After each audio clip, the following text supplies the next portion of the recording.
Well, hello everybody. We are here with two amazing gentlemen, and we are joining you from all around the globe. We are London, New York, not Paris, Munich, but Melbourne. Welcome, Rishi. Welcome, Seth. How Yo, are you? How are you, blokes? How you doing? How you doing? I'm all good. you I'm all good. know, Yeah, even better for seeing you two. Absolutely. we talk Likewise. every day. You I guys know, know how we are. We talk I know. every day. I But know. I Seth, it's know. just seeing your face. It's different. It's different. It's different. We've actually got to talk, kind of, human style a little bit more often.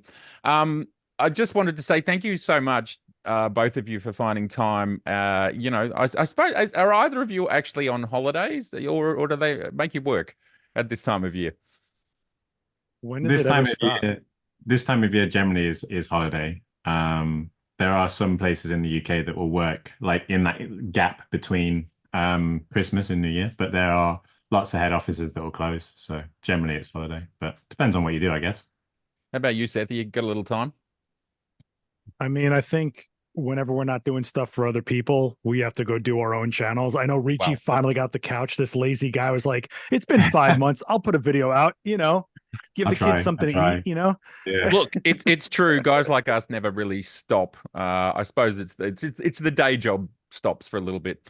Fantastic, gents. Well, I just wanted to outline very briefly what we will be talking about, but I'm confident we'll probably talk about 12 other things that we haven't thought of yet.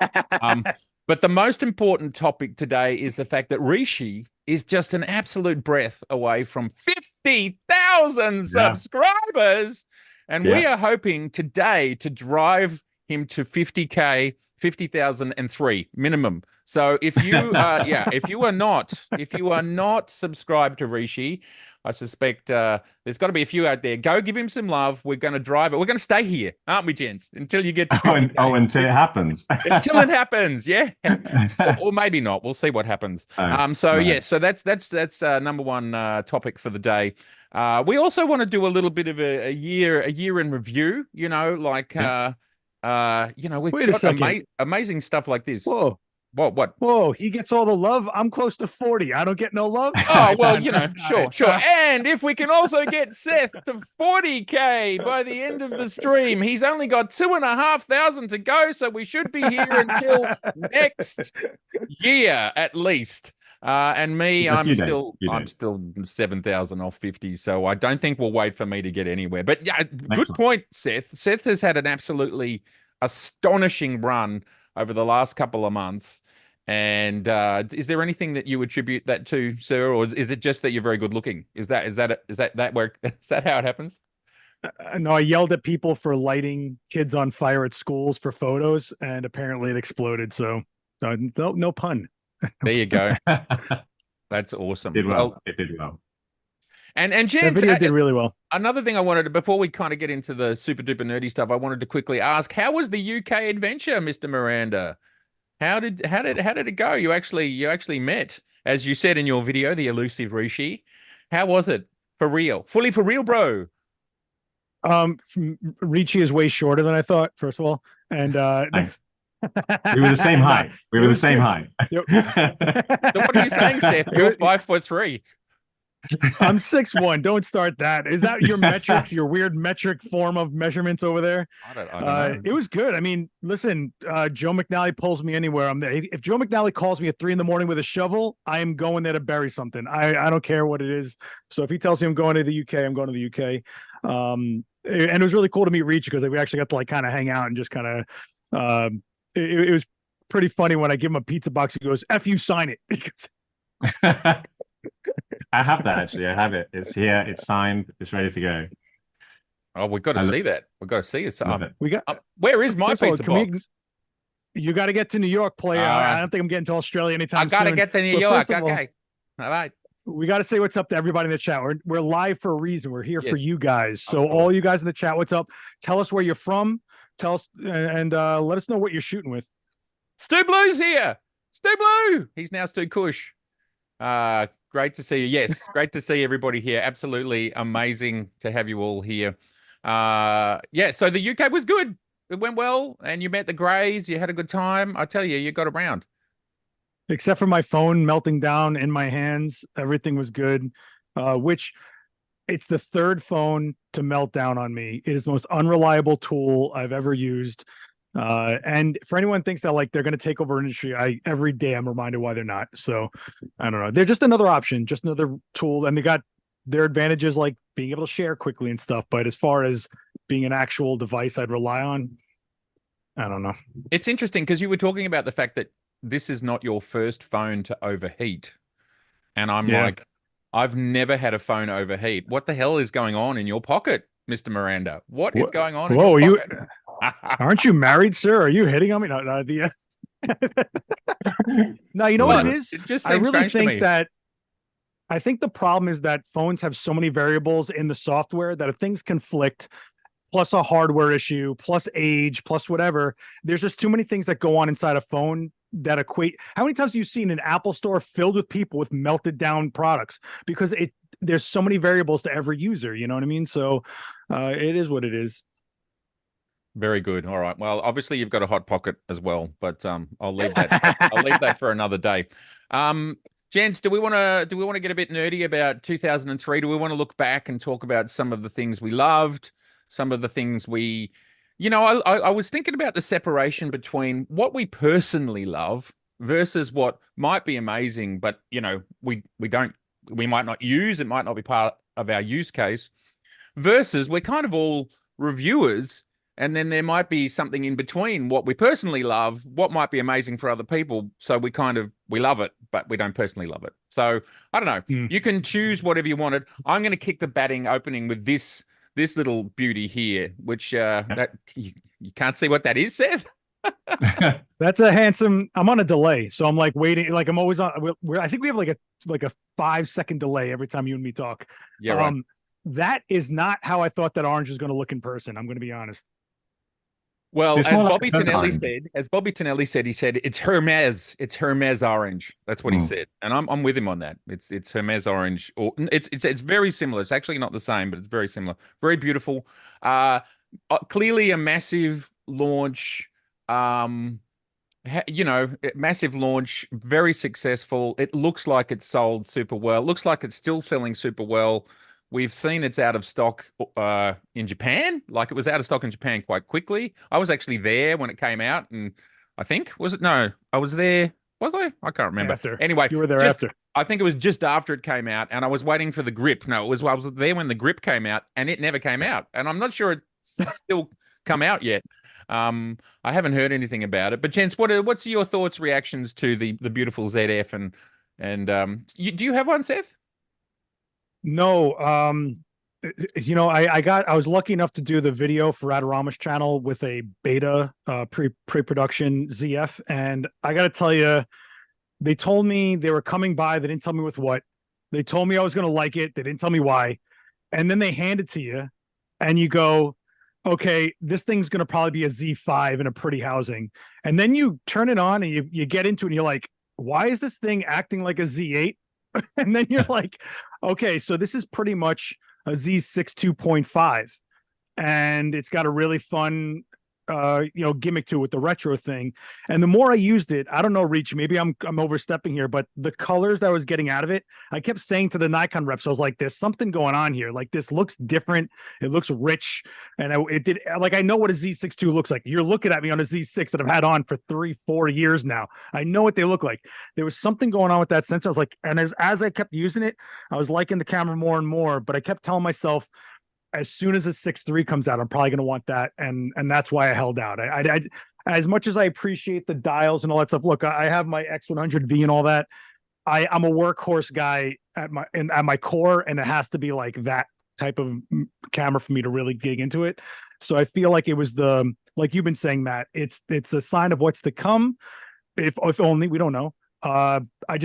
I didn't think this was the one for me, but I could see that me getting this for somebody that is not going to grow the system. They just want something awesome that they can do cool stuff with that looks great. I mean, you guys know Ricci probably going to carry it every day like a ZFC. I mean, you are looking at me on a ZF. So there's a ZF that is filming me with a 40mm f2, which I really love. And I also have this ZF, Oh, Uh, the yeah, that yeah, that ZF The the legendary. legendary as well. ZF. Oh I'm my just God. looking after it. I'm just looking after it, you know. And maybe I thought about getting one with like the colored accents and stuff, but I just really like the black. I really like the black look, so that'll probably be my only one for now. For now, until I decide on a different color that I might want in a few years. But just like ZFC, I love the camera, and it's probably been my most used camera really since I got it, and that's been quite a long time now. When I first saw the first version of one, and I've loved it to bits. I use it all the time. I would so whenever I say like I use a camera the most, that automatically makes people think that it's like my main camera body. I wouldn't say that it's my main camera body. I would still say that's probably my Z8. So like my Z8 is definitely my main camera body. But in terms of just using my ZF every day, that's why I think I use it the most, if that makes sense. Like not necessarily for professional stuff. I just use it for everyday stuff. But I love it. Yeah, look, it's a beautiful carry, and definitely the files out of it are very clean as you push the ISOs up. I think Seth's just going through every camera he owns, even his Lego cameras. Um, but yeah, He's no, My it's making Lego me a client. camera. But this is I do a picture of every Zoom call I'm on with my Lego camera. I'm gonna have it's for myself. I was disappointed you didn't bring that to UK. You know, you trashed it. You know that, right? You talked so much junk about it. Like I was gonna bring this for you to talk smack about it. Get out of here. I did I would bring have my done a review on X100V though, and I yeah, yeah. it. and I just wanted to say to everybody that's joining us, yes, QQQ. I can see Roger's got a QQ there. Rishi, how far in advance do you get to test drive new gear? What do you mean? New gear, it doesn't exist. What are you talking Don't know what about? you're talking about. Don't know what you're talking about. It does vary depending on the product, and it does vary depending on what I need to do with it as well. Because sometimes you might just be asked questions about the market in general, or you might just be asked questions that, like the big advantage I have is I get to speak to Nikon users every single day. So I am a wealth of information that people just like to ask questions about, what does this Nikon user want, or what does this Nikon user want, and that eventually then makes its way into cameras. But in terms of when I get to see stuff, it's never the same. It's never the same. There's some cameras that it's a long period of time. There's some cameras it's a short period of time. There's not like a date you can put on it, unfortunately. I, Ralph passing. I'm just gonna tell you the only ZF video you need to watch is mine. And let's be honest, all right? oh, That's the come only video on. you need to. Come on. I think the other thing that's interesting that maybe everyone doesn't think about is that products you can have a product longer beforehand because the release dates change. So it's like Sure. you maybe are going to have it for a short. Well, the same thing's happened to me. It's like you get something and it's coming out in a week, and then it's not. It's just suddenly Yes, not. stuff changes. Stuff changes all the time behind the scenes. Yeah. Um, and even that happens to all brands. It's not just a Oh, Nikon thing. It absolutely. happens in all industries. It's Yeah, you never really know until it's officially out there, right? Absolutely. but the difference for Nikon is, especially from my side of things, right? Not you guys are different because Matt, you're in your own channel. Ricci, you are Nikon, and I'm doing stuff for Adorama mainly when it comes to new releases. Nikon's the only brand. Actually, it's not true. I'm not going to name the other brands, but is one of the only brands that a representative shows up with the stuff and then has to leave that day with said gear. So I usually, at the most, I have like 4 hours to get a video done from something I just got handed, have to figure out. So, and then they'll tell you that this is a release date and you're grinding, you're editing, you're getting it ready. And then they go, yeah, hold that video for a month and a half. I know that you worked really hard on it, stopped your entire life to build it, but I'm gonna need you to hold that video. And then it just sits there and you're wondering when you can release it. So I don't get them for any extra longer. I just get to hold the content back.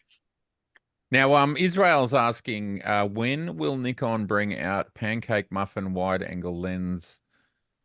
Will go great with the ZF.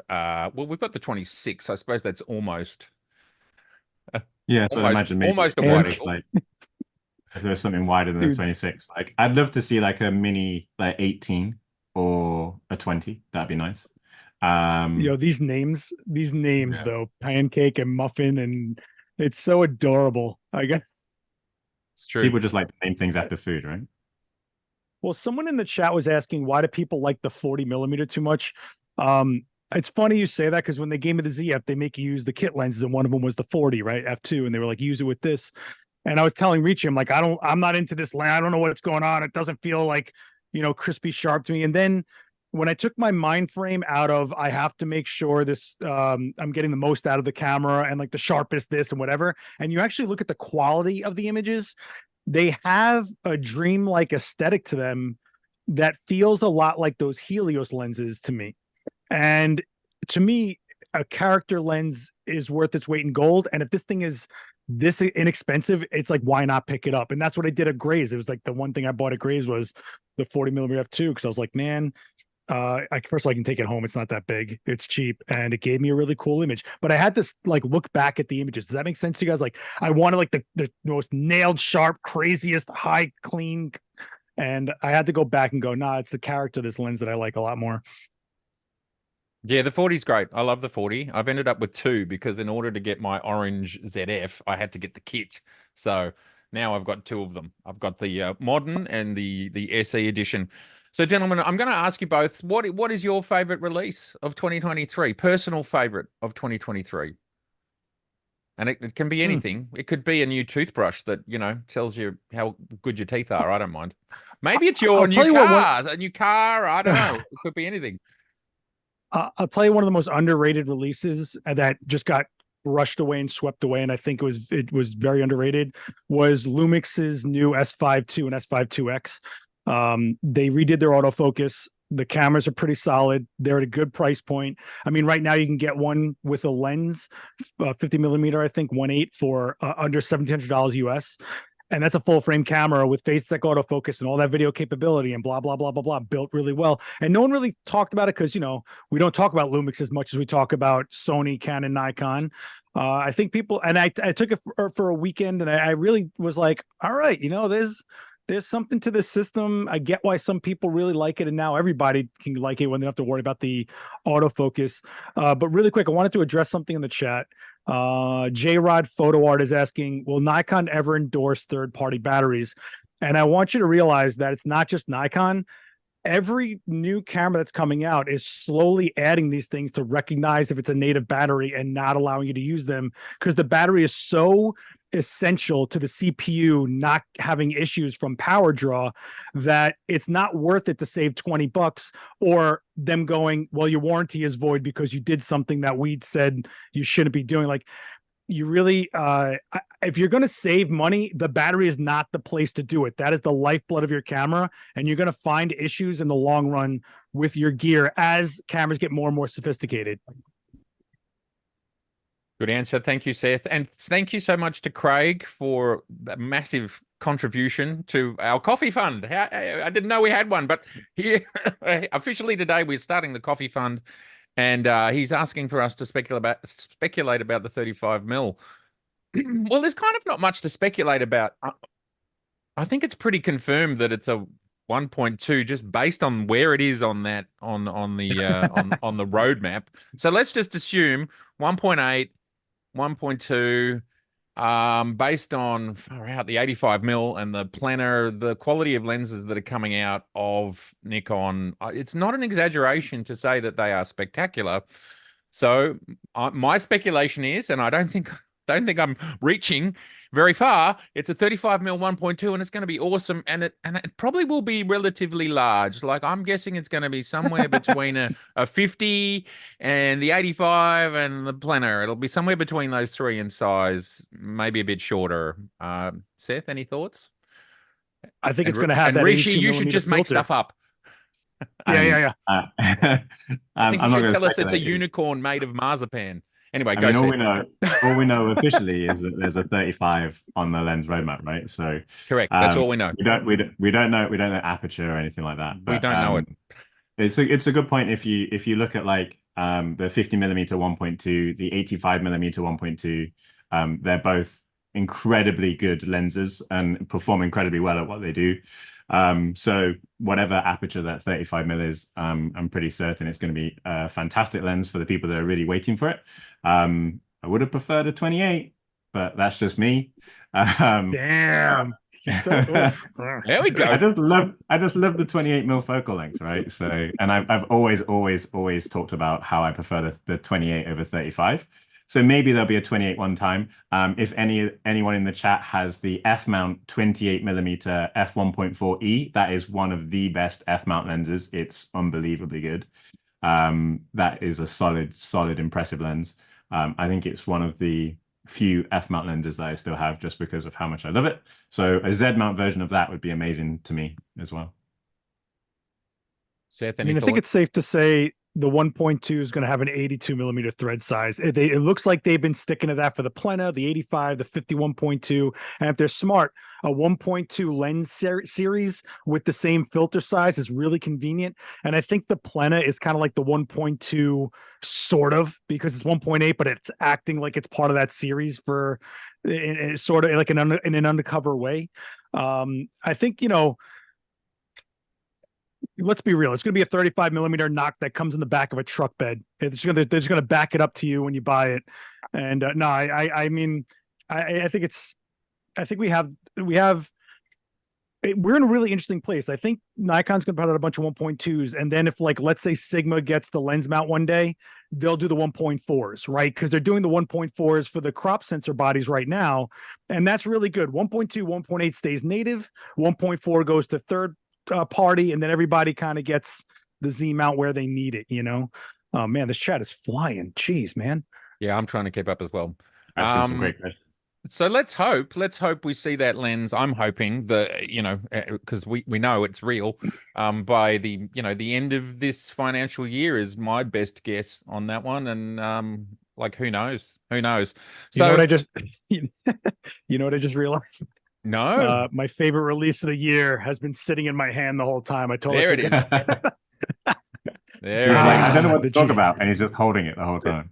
Yeah, man. Well, the That's why GFX that's why your 102. pocket gets so hot, Seth. It's because you're holding something. Anyway, keep Dude, going. I love this Talk- camera. I love Tell it. us about it.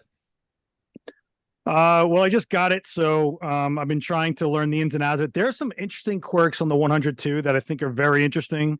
One being, if you have face detection on, you cannot change your metering mode. That's it. It is metering for the face it's detecting, and you're not able to change the metering mode out, which I remember on my 100S, but I guess I just never took it off of that in the few times that I actually was using that camera for the higher special projects that I used it for. Now this camera's faster. The autofocus is a lot better. I definitely seen a difference in the image quality from the 100S, the build quality, obviously. But I've been ripping into this thing. I was shooting with it all day today in the studio, and I'm so excited, man, for just using this camera more and more. And I can break it apart and carry it easier. I mean, the grip comes off, the EVF comes off, and when the grip comes off, this thing is a Z8. It's the size of a Z8. It's a little thicker, but fits my hand exactly the same. In fact, grips off. Z8. Yeah, it's pretty impressive. Now, Seth, you're saying that you're saying that the image quality is improved over the previous 100 megapixel, and it's the same megapixel. What is that? Is that what you're saying? I'm noticing, because I shoot in the same conditions usually with the space that I have, and I'm noticing more information in the shadows. Oh, okay. Which From is that wild. perspective. Yep. And I will Is it new say, processor? it's a new processor, new sensor, so it's not just the same sensor. Yeah, and the video capability got boosted up, but I'm not kidding you. This right here is about 5.5, 6 pounds in my hand. So during the day, if you're not a tripod guy, which I am not, you're feeling it. So it is what it is. But it makes my Z9 feel like I'm lifting up like nothing. I'm just like, it's like pocket, So Roy Bixby's asking, do you think we will see more power zooms in the standard lens lineup? I mean, I would think so. I would think so. Yeah, I mean, I think I don't know. the most interesting thing is that power zooms are supported by all Z cameras now because they've added firmware for support for all cameras. So the only one that exists is DX, right? So it kind of means that if that was going to be the case, then they would just leave it in DX firmware only. Exactly. But there might be reasons why you might want to use a DX lens on a full frame camera if you're cropping in video. So I get why they added it, even if they're not going to make any other lenses. But it'd be something I'd really like to see because I think it's a useful feature, especially on some maybe like from a professional level. So something like a 28 to 120, for example, f2.8, something like that. You know? Yeah, or the yeah, exactly. That would be amazing. Like I've been recently reviewing the Viltrox 27mm 1.2, which is an APS-C lens. It's a really good APS-C lens, and I hadn't really explored everything that the Z9 and the Z8 can do in APS-C, and then I suddenly reminded myself that you can get 5.4K ProRes RAW on a Z8 and a Z9 in That's true. APS-C. So it's a really high quality option, even when you're in APS-C on those cameras. So yeah, I can see that power zoom being useful on a Z8 and a Z9. But look, I agree with the notion that there'll be more to come. Sorry, Seth, off you go.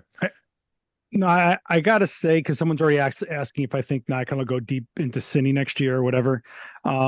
Regarding the power zoom, yeah, maybe we'll see something for full frame, but I would say if Nikon's smart, they'll put out if they're going to go Cine, put out a camera with PL mount, because that way everyone has glass out there to walk into the Cine world. And then on PL mount, you'll find power zoom, what do you call them? Not adapters, modules, whatever, like the accessory, the power zoom Yeah, accessories the that side you mount. add on. And I think that's where you'll see power zoom and Cine for Nikon, because if they're smart, they'll just get people into their world with the sensor and all that stuff. Or maybe it'll be something as simple as a Z mount with a PL adapted to it. So you have both mounts, similar to how Sony has PL and E mount. That's where I think you're going to see power zooms hit, because power zooms exist for video more than anywhere, right? Like we're not looking for photo too much. Hey, what's going on, AbCC? If you guys don't know AbCC in the chat, hit follow on his channel before he starts his channel, because my man's already working on it, and he's a brilliant, one of the best lighting techs in the game, amazing photographer. Sorry, As a guys. reminder, don't forget, everyone subscribe to Ricci. We're trying to get to 50,000 before this live stream is out. Also, have you liked? You got to like this stream. Oh yeah, Hit the like and there's only then 20, hit it again. 26 likes. 20. Is that all? Says 68 Yeah. there. Anyway, we've got a couple. Anyway, more likes, please, everybody. Hit that like button. Let's get this out there. Let's share it with the world. Merry Christmas and Happy New Year, holidays, greetings, seasons, everything we need to do. Any other favorite products? What about you, Rishi? What's been one of your favorite releases? Well, I mean, I think I spoke about ZF earlier, but also I just think Z8 as well is what so many people were waiting for. This thing, Ricci. Is that thing as Come well. on, Ricci. Yeah. Mine is not here on my desk. It's really good. Yeah. It's really good. I do have it, but it's not here. Anyway, keep going. Z8. You're talking about Z8. Yeah, I think the Z8 for a lot of people was, what they were waiting for, because we saw what can happen with the Z9, and then I was just so glad that the Z8 was basically just as good, right? Just in a smaller body in most circumstances. So that's what I was really, really happy with.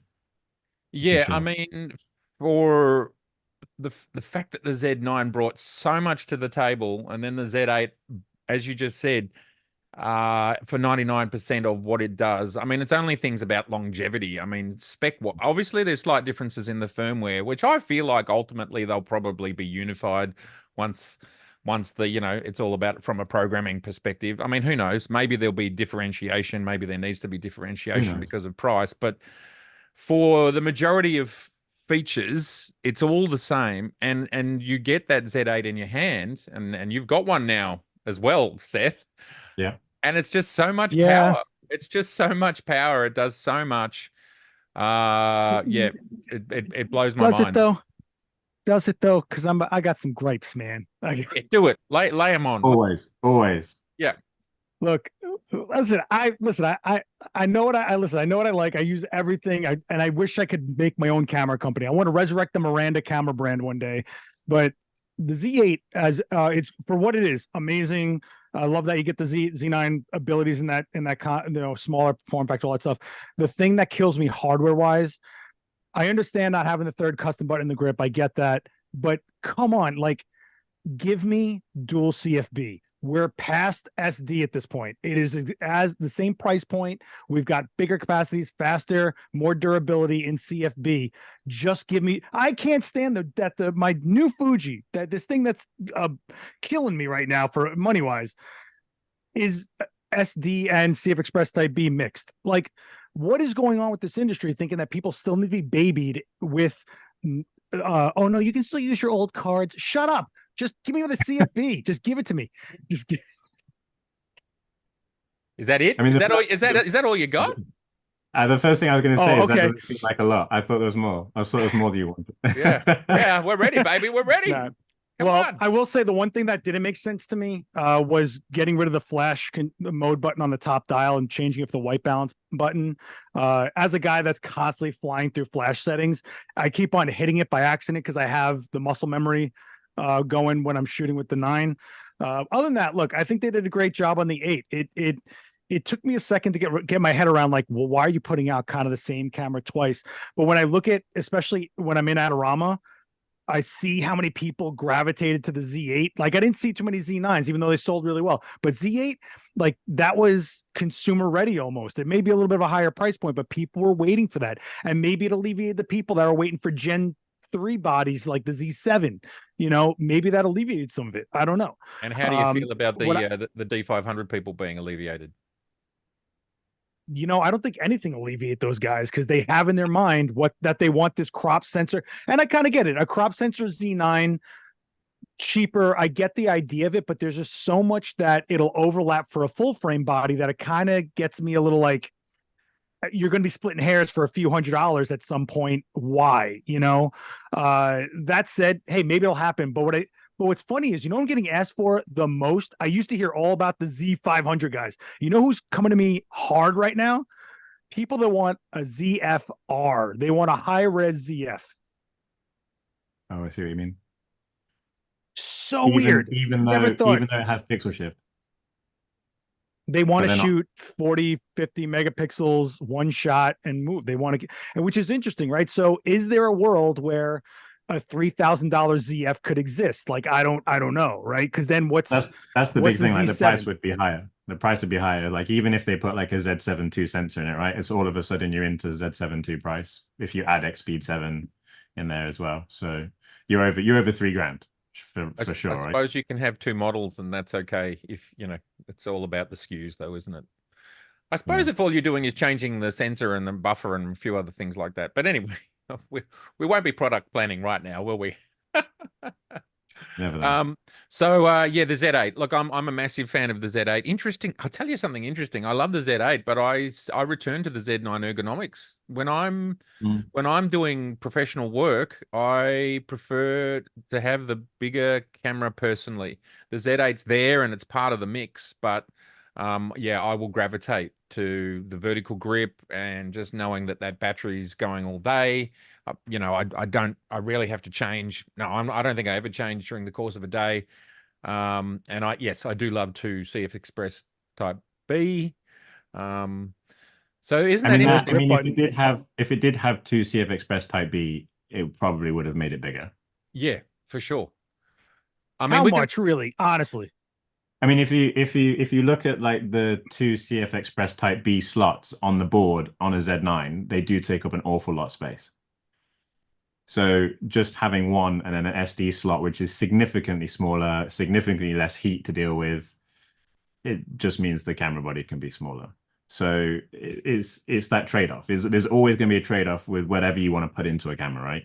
And I guess it's all about how big and how heavy do you want a Z8 to be really, without it getting too close to just being a Z9 again.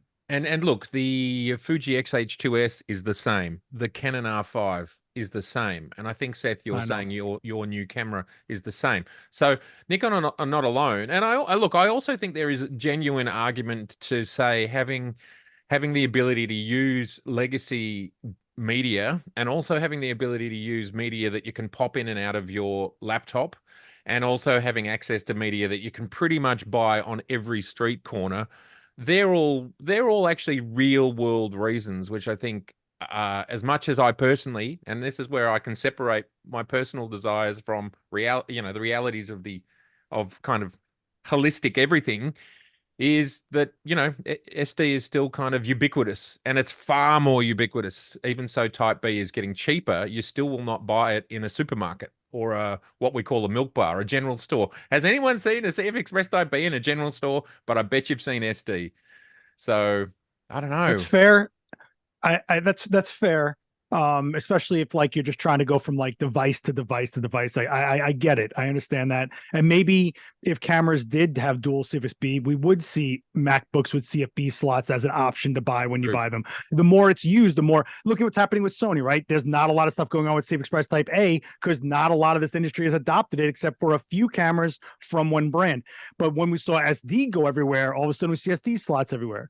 If we see CF Express B slots being more and more ubiquitous in cameras, at some point everything else has to follow, just like USB-C followed. So I get it. And I'm not saying it's a hard point for me, but I'm just so sick of this mixed media stuff. Like, it's just driving me nuts. I will say I am very happy with the way we're going as far as how many brands offer Super Size Type B. You have a lot of options as far as price points, speeds, and storage. I mean, we're on 4.0 in the cards right now, which is insanity. And they just keep getting cheaper and cheaper and cheaper. It's really amazing. And the durability and all that stuff is just incredible. Oh, I forgot to tell you guys. You know what the GFX freaking does? I can plug in a CF Express Type B card reader to the USB-C port, and it'll shoot to that card. In the reader. Anything that goes into USB-C that can record media, whatever, can be used. My phone hardlined, my SSD hardlined. You can just use an SSD, and so you can use a card reader to a freaking card. And so that technically got 3 card slots at that point. I got the SSD outside with the CF Express Type B and a card reader. I got the CXP right here, and then I got an SD slot right there. So, Ricci, I'm gonna need a firmware 5.0 on my desk by 3 o'clock with that on my Z9. Just shooting to SSD, yeah. It's sick. And so does the Lumix. The Lumix does that. Yeah. Can you literally write to 3? Can you write to 3 cards though at once? I haven't tried that yet, but don't listen, Matt. Stop. Why do you always have to ruin everything for me? Why can't you just like? That's amazing! I can't believe it. I'm going to use that. I've wanted the ability to shoot to SSD for a number of years now. So yeah, that's something that Nikon know that people want to do. Yeah, sure. Especially if you're going to push 8.3K 60 frames per second. I want to shoot to an SSD that doesn't cost me $2,000 for a card to get me an hour and a half. Yeah. So gentlemen, tell me what you thought about the 85mm 1.2, probably the first big release of 2023. I think we've all got it, haven't we? You've got one, Seth, haven't you? Yeah. Ricci, you've got everything. It right after the video. Yeah. I am going to start off by saying I think I prefer the 85-1.2 personally over the 135. Which the 135, the Plena. Yeah. And why? So I think there's some people that would heavily disagree with that, and I know that for me, I just feel like the 85 is the lens I prefer. That's Matt's family photo right there. That's his Christmas card. He's like, I don't have kids. I just have this. I just have this lens. I think the 85-1.2 is just more useful in a lot of other places. I was talking to Seth about this a while ago. Like 135, when you really think about it, is quite tight, and that can mean that in some cases it's just not the right focal length for what you're trying to do. But I just really like the look of that 85-1.2. And as good as the 135 is, I just feel like the 85-1.2 is the lens that I would pick up first if I had to choose between the two. It's a real tough one for me. I am torn between them. I took the 135 to Japan, and I was able to create what I wanted to create, and it is an astonishing piece of an astonishing optic.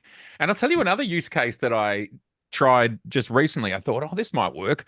So I was shooting an event, and normally I would shoot events with, say, 2Z9, the 24-70, and a 70-200, 2.8s, and that's just your standard runaround lenses. I thought I'd swap out the 70-200 with the 135.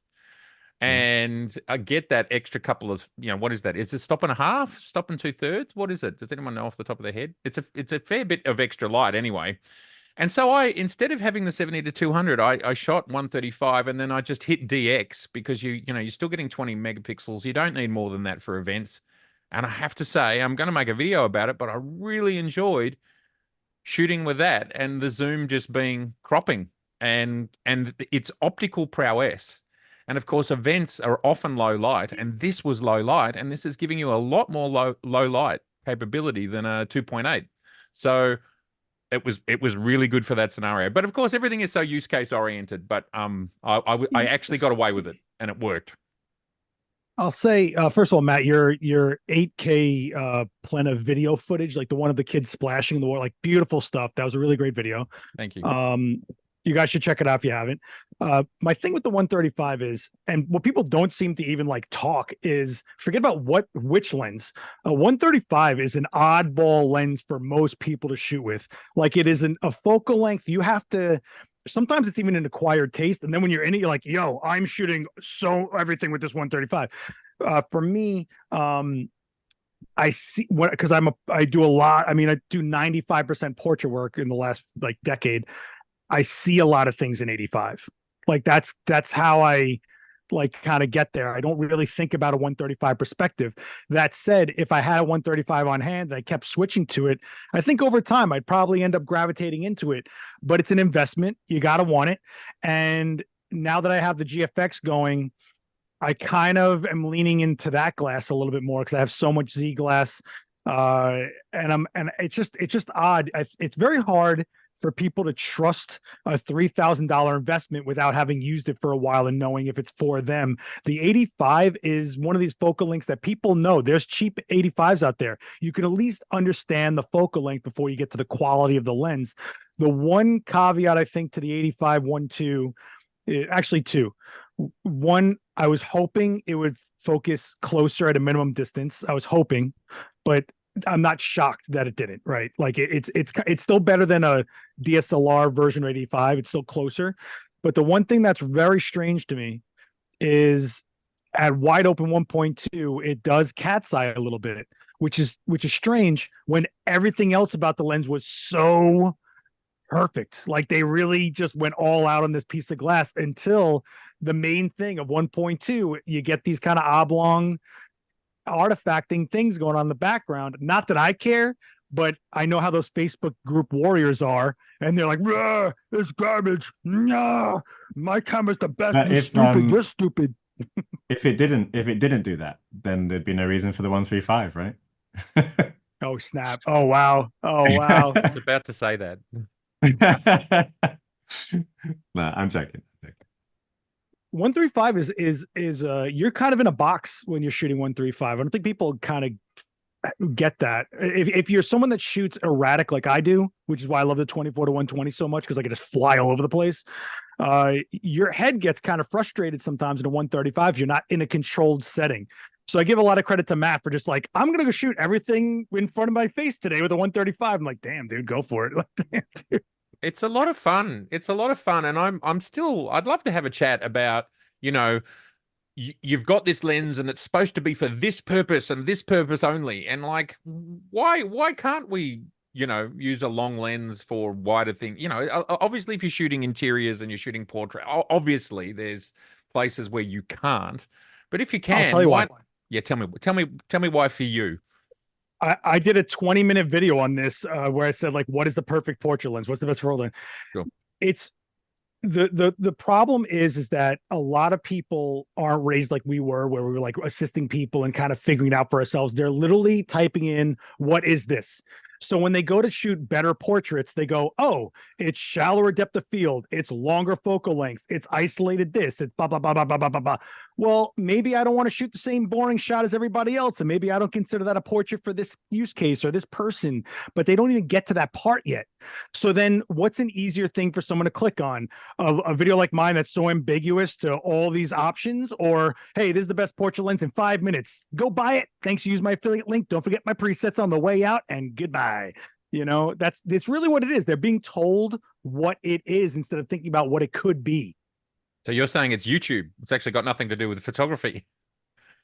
I think it's just the era we're in. I think people don't discover for themselves anymore. I Sure. think people look for quick answers and are settling on those solutions rather than opening up their heads a little bit. You know, the pizza box, we make a joke about it, but in reality, it frees you up. I just need something that reflects light. I got to find something. I don't have to, you're not thinking about, I need this exact tool. Like, who said, dude, soft boxes were made in people's garages. They were literally boxes with tissue paper on them in the beginning. Like, people don't realize that everything we use, even lenses, started out as DIY.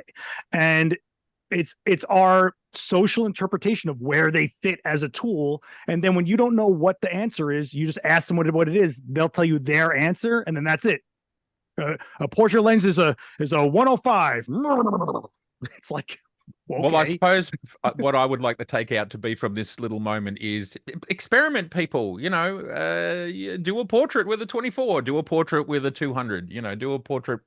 Just experiment. And like we talked about earlier, when it comes to video, being able to crop to DX, make that focal length longer, and then still be able to shoot in 4K or 5K, whatever you want to do.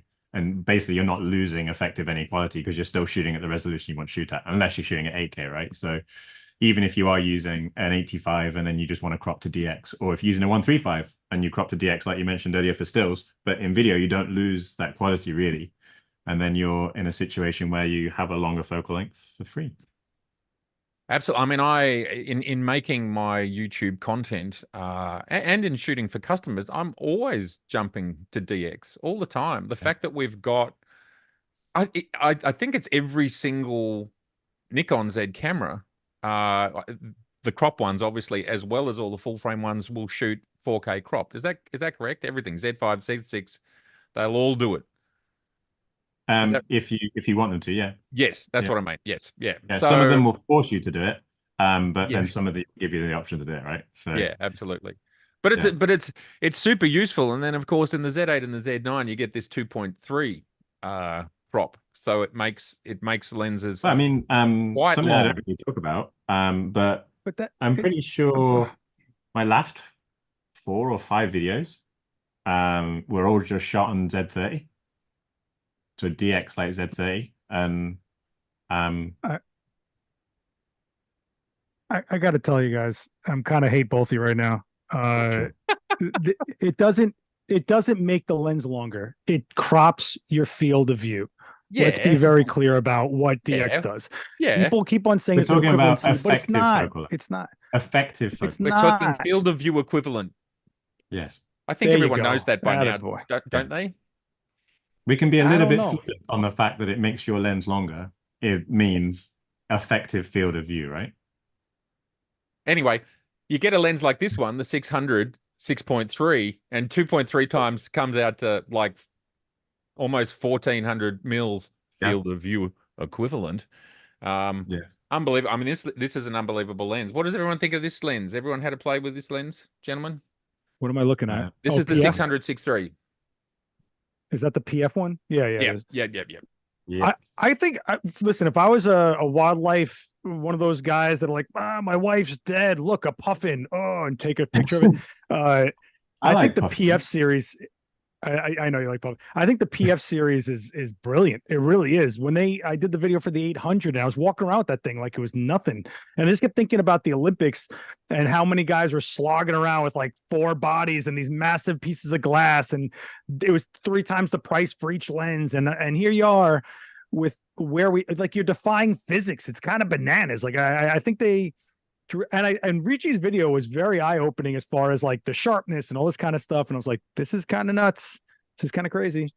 I think the biggest thing is like sharpness and image quality and size and weight of these lenses is just like groundbreaking. Like we've never had lenses like be this size, this focal length, and this weight before, right? But the biggest thing that I'm still seeing is that there are people that rightly or wrongly, it's still a f6.3 versus like an f4. And whichever way you want to look at that is maybe the sports guys desperately need a 2.8 or they desperately need an f4. And maybe the wildlife guys don't necessarily always need 2.8. And sometimes they might want to shoot at 6.3 or f8. And it just comes down to the conditions that you're in. But also, especially for the wildlife guys, you can't always take everything with you. You can't always take these massive 600 mil, 400 mil 2.8s or 600 mil f4s, especially if you're doing smaller internal flights. There's a limit to how much you can carry with you. So smaller, lighter lenses are always a benefit, but they just come with that sacrifice, and being aware of that sacrifice, that they're just not as bright, and making sure that you can get over that. Yeah, well, it's only one. Yeah, It's only one third of a, 1 1/3 of a stop, isn't it? So it's not that. It's not a massive difference. It's not the end of the world, but there are people. I guess there's a reason why Of course.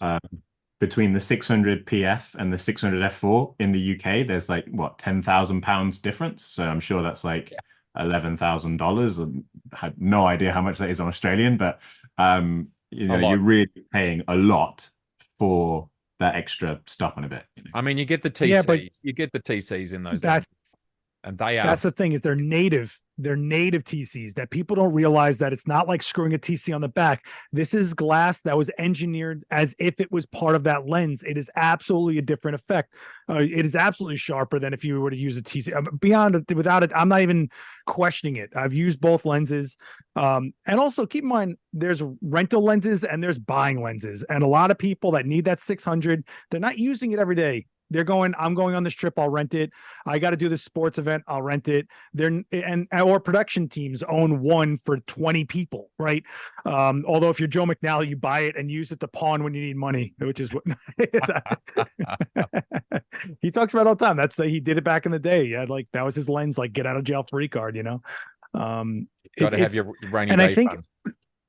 But I think Nikon doing the 400 and 600, it was the 600 with the built-in TC, is brilliant. You just saved someone another lens, or gave them the ability of another lens without having to buy it. I mean, I remember when the 400 2.8 came out, all the people that don't know what they're talking about showed exactly who they are. They were like, oh my God. I'm like, you have no idea what you're talking about. This just saved some guy from buying this and a 600 or something, right? Like, you're out of your mind if you don't get how brilliant this is. And if you look at Steve Perry, is that his name? He's like, it's the biggest game changer I've had in a long time, is being able to flip a TC when I need it, and when you start using and you have it, it's like you go to a lens that doesn't have it, and that's that long, and you're like I don't know, man. Now, gents, Roger Manning is asking our opinions. What's the most compelling third-party lens brand supplying Z mount at the moment? Maybe I've probably used more of those lenses than you guys. Definitely. I think Viltrox is doing a great job, and they've got something like over 10 lenses out now. As I said, I just recently reviewed the 27 1.2. I think it's an APS-C lens, so you've got to keep in mind whether you want APS-C, but that is and it's their pro range of lenses. So they've got a 75 Pro and a 27 Pro. They're both really good lenses. And obviously they're offering an alternative, which are in some, like the oldest Viltrox lenses, they've steadily gotten better over time. Like I'm actually seeing the improvement over time with those lenses. So they're a great option. But now, obviously, we've got Tamron. Like Tamron, one of my favorite products of this year for Z mount is the 35 to 150 f2 to 2.8. That is a really good lens if you are doing events, weddings, that sort of stuff. Crazy. So Tamron are starting to join the Z party. As we talked about before, Sigma, I mean, obviously they've just got their 3 APS-C lenses, and I think your theory is good, Seth, that they might come out with more. But then there's a huge, like I got sent this lens here, which is a really interesting lens. This is a cine lens. It's completely manual, but it's a really nice lens. It's got crazy flare, but it's obviously, it's like J.J. Abrams. Remember the Star Trek films and how he got the crazy flare going on? Well, this is not like that flare, but it's its own type of flare. So it's really interesting to see highly cinematic glass turning up in this space. So I don't know. There's so much, but I think Viltrox might have the most quantity out, perhaps. That said, JJ Abrams got that look from anamorphic lenses, which is what everybody wanted for the last like 5 years. And that said, Nikon, if they're serious about video, needs to put D squeeze in their camera bodies. Dude, this Fuji has D squeeze. Like a medium format camera has anamorphic D squeeze. Why don't I have it on a Z9? Well, it's rumored. It's rumored. So let's keep our fingers crossed, Seth. I We're wonder all what looking. else is We're all rumored, looking at you, Rishi. I don't know what you're talking Yeah, about. you don't know anything. No. We've got another question from Jim Owens. When will Nikon offer non-permanent crop mode? Oh, I see. So if you've got a crop lens, but you just want the black bits, I presume that's what Jim means there. Yeah, I've wanted to play with that. I don't know. I don't know whether. Yeah, I mean, I've never really got a proper answer as to why Nikon do that in Z cameras, because obviously with F mount cameras you used to be able to do that all the time. If any of you have a full frame F mount camera and the DX 35mm 1.8, that DX 35mm 1.8 actually covers the full frame circle, even though it's a DX lens. It's pretty soft in the corners, but there's lots of people I knew that bought that 35 1.8 and effectively just uncropped it and used it as a full frame lens. Yep. But yeah, I've just never had a real answer as to why they've never let you do that with Z. It's just the way that it's always been. My guess is there's a lot of these features that are just non-critical that they just are getting around to. That's my take on, because I often get asked about features that I never use, that I didn't even know were in my F cameras, and it's like, how come that hasn't arrived yet in Z? And I just think they haven't gotten there yet. That's what I think. Unless they're wanting to control it harder, but I can't see that changing if it was there in F in the past. We haven't. I'm just gonna address this in the chat because I'm seeing a lot of it. If you're asking about the Z6 III, no one on this call knows anything about the Z6 III. So if you're asking if it has this, has that, what just save those questions because nobody knows.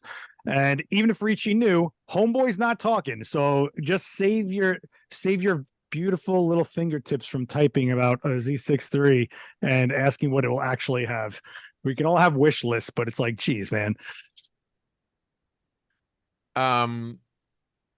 Any chance we will see a native Z version of the 70-300 4.5 5.6 AFP blah blah blah? Great lens for F mount. Sorry, I didn't write down who asked that question.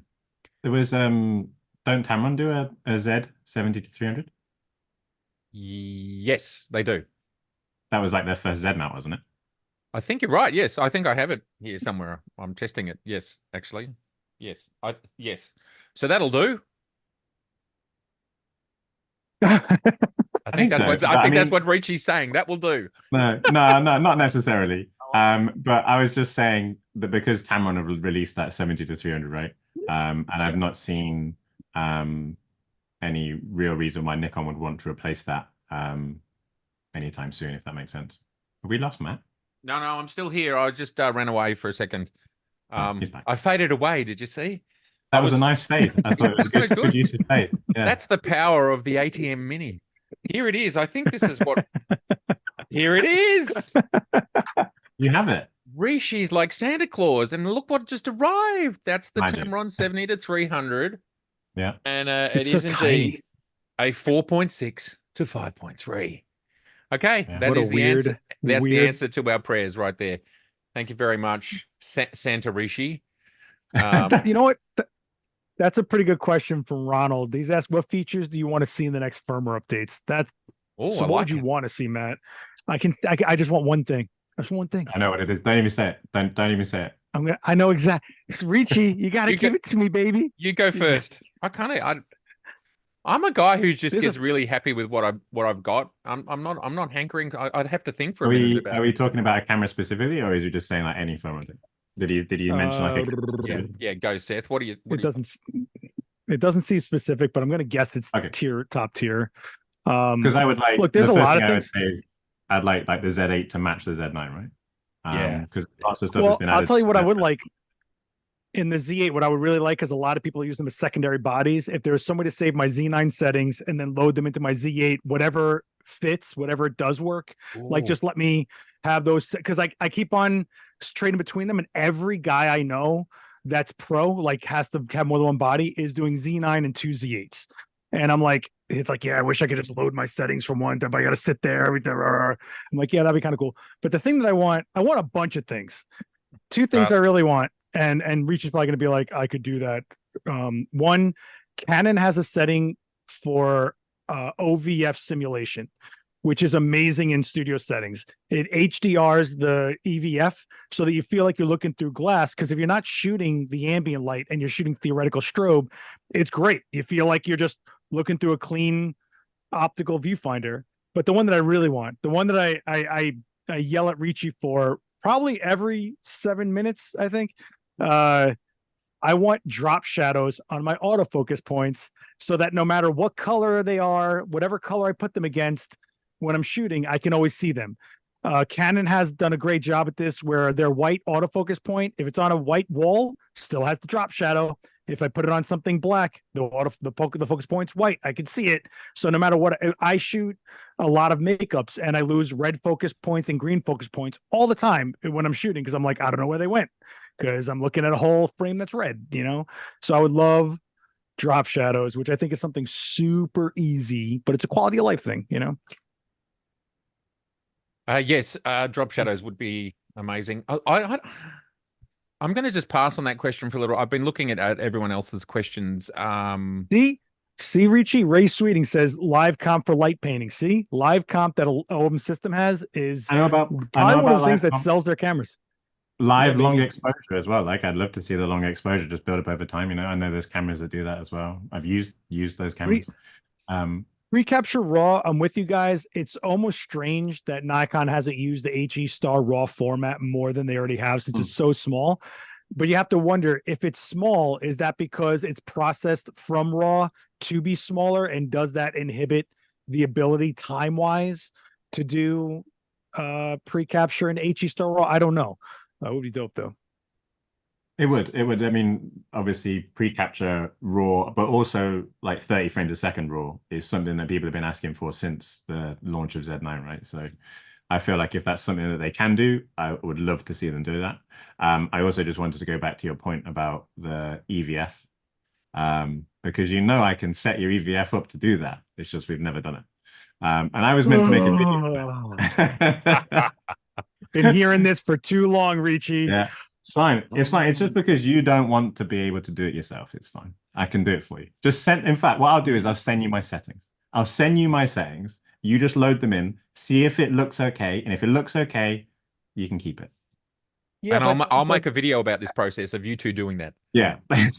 It'll be really fun. And listen, I totally believe it too, Ricci, but my thing is I want a setting that I can toggle on and off 100%. As I need it rather than change my settings, you know?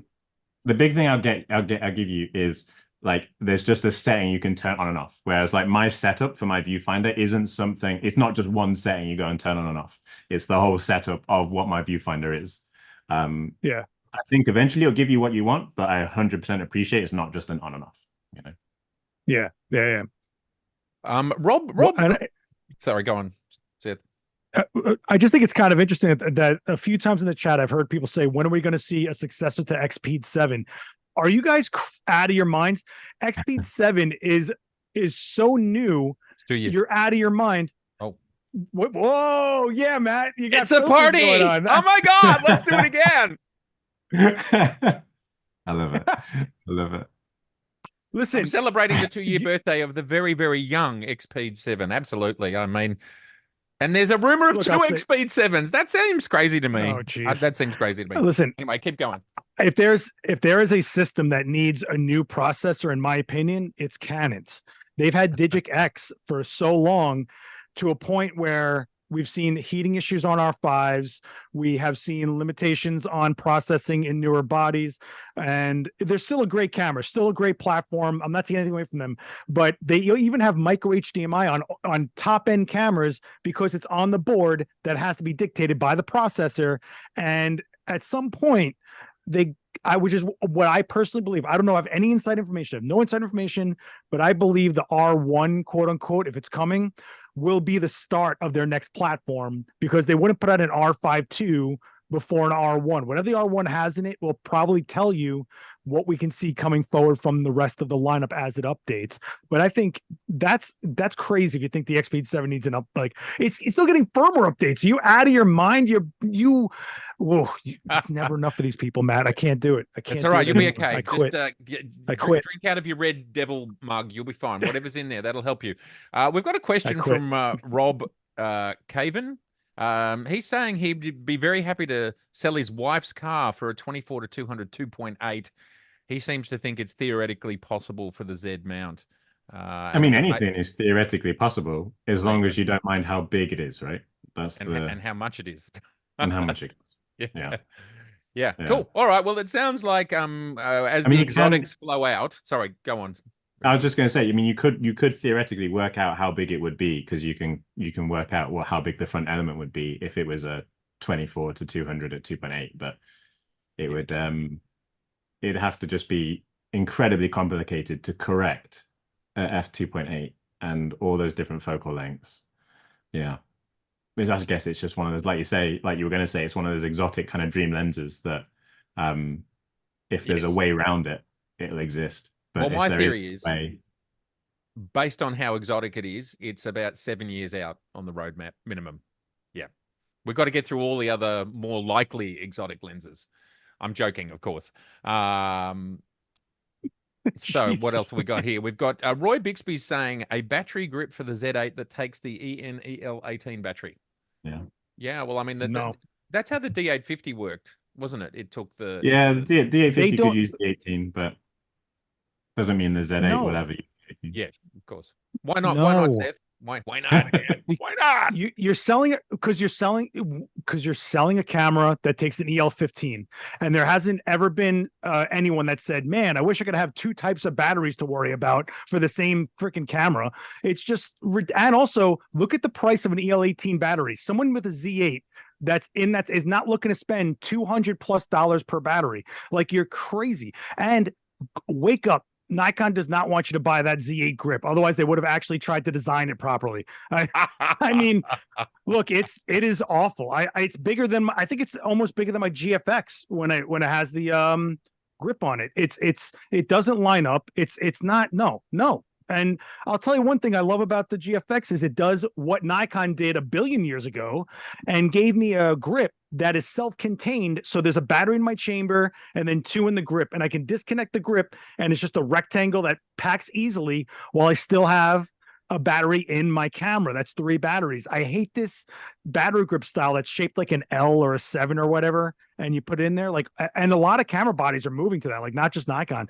I would love to see more like that. And the one thing they kind of missed on the GFX is the battery grip doesn't have a USB-C port. And I would love to have had that so I could charge 2 batteries in it while I'm using the camera body. But instead, if you want to charge in the camera, you have to attach the grip and then go charge the whole camera from the USB-C. I have to say, I agree. I like the triple battery layout, but I think there's obviously different pinning when it comes to that style. Like, you've got to have ports. Yeah, it's just whether the pins are in the camera body or they're on the base plate of the camera body. Right. So obviously with D850 and D810, D500, their pins were always on the bottom of the camera body. So you had 1 battery in the camera, 2 in the grip.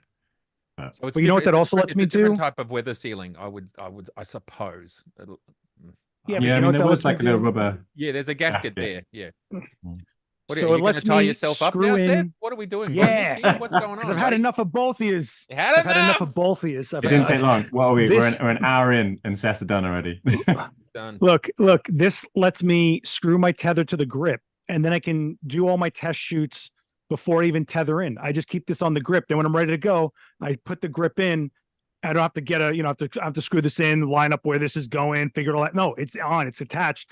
So I have my grip all ready to go and I'm ready to get going, or I can detach and freehand it. And I think there's such stupid little quality of life things that only a few certain types of photographers deal with. And it's not the majority. A lot of camera companies look at the people that just walk around with a camera instead of the people that use it any other way. So it's like, we got a question from Timothy Brown. Which Z series full frame camera do you recommend for sports at this time Under 2000 USD. That's what Timothy's asking. Wait, say that again. I missed it. Which Z series full frame camera do you recommend for sports at this time under 2000? I actually think you can use a ZF for sport. That's going to sound crazy. But it's X-Speed 7, very fast focus. You just throw this grip on it, and obviously you use all the Z glass. Is that heresy? Am I speaking out of line there? Is it under 2? Isn't it 1999 USD? Seth? ZF. What? I'm sorry. Is the ZF it's $2,000. It's $2,000. Yeah, it's Yeah, it's 1999. 2 Gs. Yeah. I will go check it for you. Please hold. I'll do some hold music. I'm gonna say this. There's no rush. We're moving into a brand new year and a brand new release season. Just hang out for a second. If you're in no rush, just hang out and see what comes out. Because if you buy a Z6 II and Gen 3 hits in a couple months, even if it comes out in 11 months, are you going to be like, God damn it? So like, why not just hang out that's what I would say. I would just chill out. It's always the way, isn't it? Because I always see people that are like, oh, this camera's just launched, and then they'll be like, a week ago I just bought the older model, right? And that always tends to happen to some people. Some people always why that is, right? Timing wrong. No, because they dropped the price of the old model so appealing, and that's why they buy it. They go, oh, you know what? This Z6 II is like $1,500. I personally think Nikon should take a loss on the Z6 II from here out, make it the Z5, make that their entry level, and then Gen 3 will be Gen 3. I mean, listen, the Z6 III has been out there for what, 3 years now? Like, Z6 II. Take the loss. Z6 II, whatever. I don't know. Listen, Matt, listen, I don't need your mouth. All right. So on Adorama's website, it's $1996.95 at the moment, or you can get it for $167 a month. It's a bargain. Yeah, cool. Any more questions? Has anyone got any more questions? Otherwise, other favorite bits of gear, gents, for 2023. We know the GFX 2, you love yours, Seth. I think I've talked about all my favorite bits: the 85, the Planner, the ZF, the Z8, the Pocket. I do love the Pocket. I was just out on my scooter yesterday. All three of us bought one of those, right? Yes, all on Seth's initial recommendation, really, and I have to say it lives up. It lives up to the hype. Did everyone get the handle? Did everyone get that? Yeah. It's good, and if you don't get the kit, you're stupid. Like, I don't know what to tell you. Like, there's no point in not getting the kit. It is amazing with the lav mic.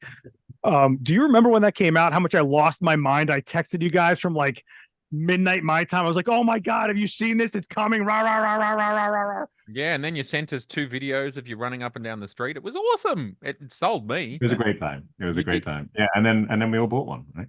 So I mean, if I didn't have one, I wouldn't have had the UK video. Ricci was getting his hands in my pants and like, oh, let me take this out of your pocket. That's why you're so hot. I see. It was hilarious because Seth like brought his Pocket 3 with him and left it in his pocket and didn't use it. So I was just there trying to grab it out of his pocket whilst he's talking to people so that I could actually film something because I knew that his phone had gone. So he'd lost all the footage on there. And like, he'd turn around and he'd be like, have you got my pocket again? It's just me just filming him like this. So hopefully it was useful. I'm glad you did that, Ricci. Otherwise, we'd have no video at all. Right. I appreciate it. Ricci's a solid human being. He's a good guy and he's very talented. And I'm very glad that he was there, helped me out for that. He didn't have to do that. He didn't, and I would have had no video. I really wouldn't have. So, Ricci saved my channel, and hopefully I'll get the 40,000 at some point. Which is a reminder. Where of course we've got the Ricci-thon, 50K Ricci-thon. If you haven't subscribed yet, he is only like 12 subscribers or something. No, it's more than that. 212 subscribers, maybe, off 50,000. Has there been any movement? Has anyone listened? We've had a few. We've had a few join. We're about what's that? We're about 300 off. So 300 off. Yeah. And we were 302 off before we started. Gosh, this is a powerful stream. Before we started, we were 200 off. So I didn't. No, There's actually there's a good question here I from love Turn that. R. And I actually do think this is a discussion that's going to come up because I'm almost wondering if they're going to do a twin release. Does the Z7 make sense anymore? Right. So will we see a Z7 III the same time as a Z6 III, like we saw the 6 and then the 6 II? Okay, they came out. They were twin releases almost pretty much. The 7 came out first, but then the 6 came, but it was twin release kind of. Um, Ricci has always said it's the technology of the sensor and the fact that it's a mechanical sensor shutter. It's not going to be stacked, and it'll keep the price down. So you have a 46 megapixel, probably around the $3,000, $3,500 line, 4,000 for the Z8 with a stack sensor, and then 5,500 for the Z9. My argument is like, if it gets to be like a $3,500 price point, people are just going to jump that $500. If they're spending 35, they'll spend four. So it's like, where does the Z7 sit now? Or what a lot of people are speculating is Nikon will do that craziness of throwing a 60 megapixel sensor in it to really differentiate it. I am not a fan of 60 megapixel sensors. I'm on record saying, for me personally, I'm not saying that there's no use case or whatever, but if you close down on a 60 megapixel sensor, you're defeating the point of the resolution, and you're shooting at slower frames per second. Your processing gets heavily inundated by this resolution. Look at the what is it called? The A7R5. Sure, it shoots 8K, but it's cropped and no IBIS. But it's a $4,000 high res camera. Why? So it's like, because it's processing a lot of data, dude. So I'm not a fan of the Z7 turning into that, but I would understand if they need to differentiate it from the rest of the line doing that. Where do you guys sit on this? I mean, this is something like I love to talk about because there's so many different ways that you can view this from. But you're kind of right in the fact that the way that I see it is Z9 and Z8 make sense. That you can see the differences between them. Everyone knows the differences between them. The differences between Z7 or Z8 become a little bit more difficult because it comes down to how much you want to spend, the same megapixel count. Do you need all the extra speed and all the extra autofocus parts of the Z8 over a Z7?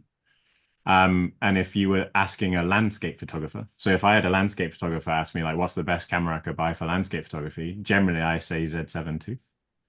Like, if you don't need the speed, you don't need the focusing, then it's still Z7 too. So I still think that from a architecture, landscape, interior, product, photography point of view, there's still room for a relatively slow but ultimate image quality camera body. So I don't think that the Z8 can fill that gap, because I would feel like people are just paying extra money for the speed and for the autofocus that they're never going to use. So and if you drop to like a Z6, you don't get the same image quality. So I still think that there is a place for a Z7 personally, or whatever in that range, over or under the Z8, because you're purely buying that camera for the level of image quality, and you're not worried about focusing speed or frames per second. I mean, you might not even be worried about video, you might just be purely wanting to buy the best image quality that you can get in the lowest price point that you can get, and you don't want all the other stuff. That's where it kind of makes sense to me. But also like base ISO 64, whereas with like Z6, you're at base ISO 100. Some people would prefer that. So it just depends on which way you want to go. So the way that I see it is for architecture, landscape, product, I think the Z7 is still worthwhile. But I absolutely agree that if there's a price point or price difference that's too small, then sure, you would just pay the little bit extra and go to Z8, right? Because you're going to get all the extra focusing speed, all the extra frames per second. It's just whether or not you need it or not. Well, I like that answer, and it's sort of similar to what I'm thinking that and whether a Z7 III, theoretical Z7 III ends up just being a better 45.7 sensor than we have today, which might be about dynamic range and ISO and other technology that we don't even really know that much about, or whether it's bumped a little bit. Like I talk a lot about the fact that the difference, it's only a 12% difference between 60 and 45 on the long edge. So it's actually negligible.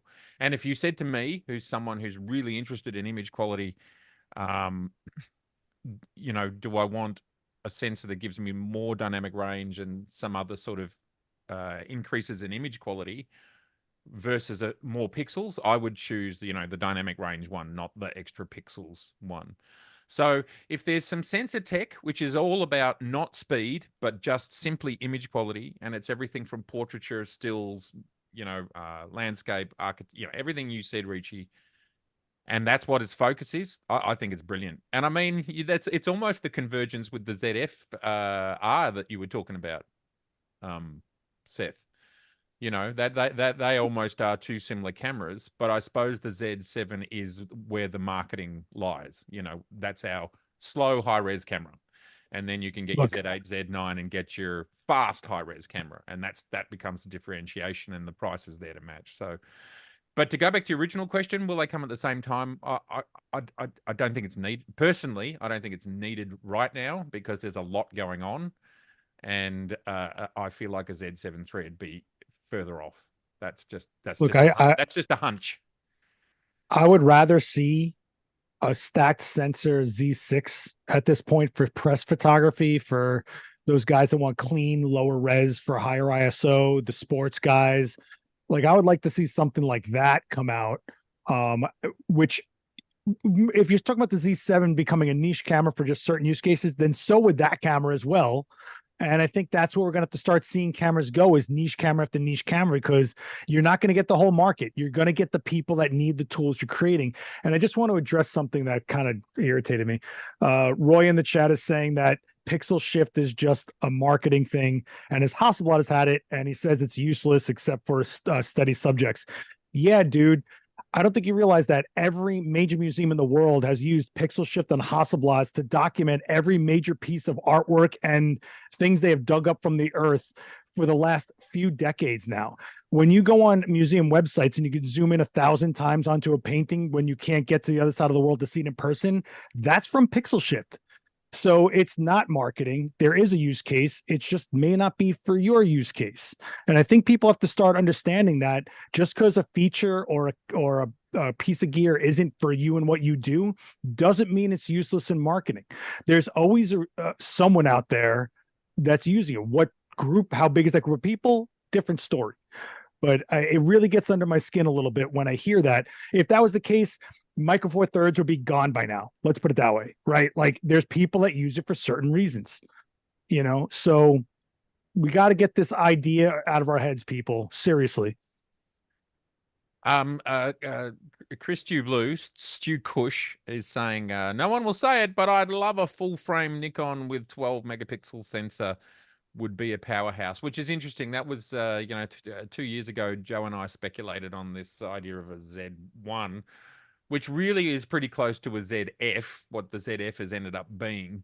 But it was this sort of slower, simpler, high ISO camera, which the ZF ended up being. Like, they've done some tweaking, a little bit of tweaking with the sensor. They're doing a lot with the processor to keep the noise down, and so we've got pretty close to that camera, Stu. And I think in today's world, 12. I mean, I know Sony have got their 12. They've got the A7S. I don't see Nikon going there. Thoughts, gents? I don't think they need to do that. When obviously ZF was announced, and it was announced that it was 24 megapixels, but I think the vast majority of people said that they wished it was more. But I absolutely agree that there are still benefits to having less and a lower megapixel count for the right reasons. Literally, like what Seth just said, there are use cases for everything. Absolutely. And we just go down into making more and more niche cameras for different types of photography, right? But so I'm sure there are use cases for 12 megapixel cameras or 16 megapixel cameras, especially for things like low light performance. If you just want to make each of your pixel sites as big as possible, then sure. But as far as the general market is concerned, the biggest thing I saw when the ZF was launched is that people wished that it was a higher megapixel count than 24. It's very rare that I would see someone say, "Oh, I wish it was lower and wish it was 12." But I'm sure there are people out there, hence why we even got the question in the first place, right? Yeah, but I gotta say, one thing that people fail to talk about is instead of a number on the megapixels, is the quality of those megapixels. The 24 megapixels we have today is astonishing compared to what we had in DSLR days. I mean, it is as a guy who shot you guys have seen me use every camera under the sun. There's videos for every brand, and people get stuck on numbers. But if you really look at the 24 megapixels you get out of a Z6 or out of a ZF, it's beautiful. And even the R3 is incredibly gorgeous camera, 24 megapixels, right? But there's also something we said for how much noise control do you think you gain going from 24 megapixels to 12 megapixels? And what is that trade-off in having anything else that camera can do at 12 megapixels, right? I'd rather have the 24 take a minor hit to ISO noise, minor, over the buying a $4,000 camera that's just going to be in this use. Because I'll tell you right now, the people that wanted the A7S series, they bought it, and that was the group that took those off the shelves, and that's where it ended. That you don't hear about it so much. Why? Because they moved on to FX6s. They moved on because they needed that. They were moving in that direction anyway, so they moved on. They went to FX3s, FX30s, FX6s, FX9s. It's just kind of like that. So I don't know if they need to do that. Plus, I think we have decades of this system to go. Personally, like, people want everything at once, but they don't realize that things have to get baseline, then we build on it, baseline, then build on. We got the Z lenses, now we got the 1.2. You had the Z6, Z7, now we got the 8 and 9. You see, like, it gets there eventually. When they get bored and run out of stuff to sell you, they'll find something else to sell you. Don't worry about it. Well, it's an interesting make a new point. camera, right?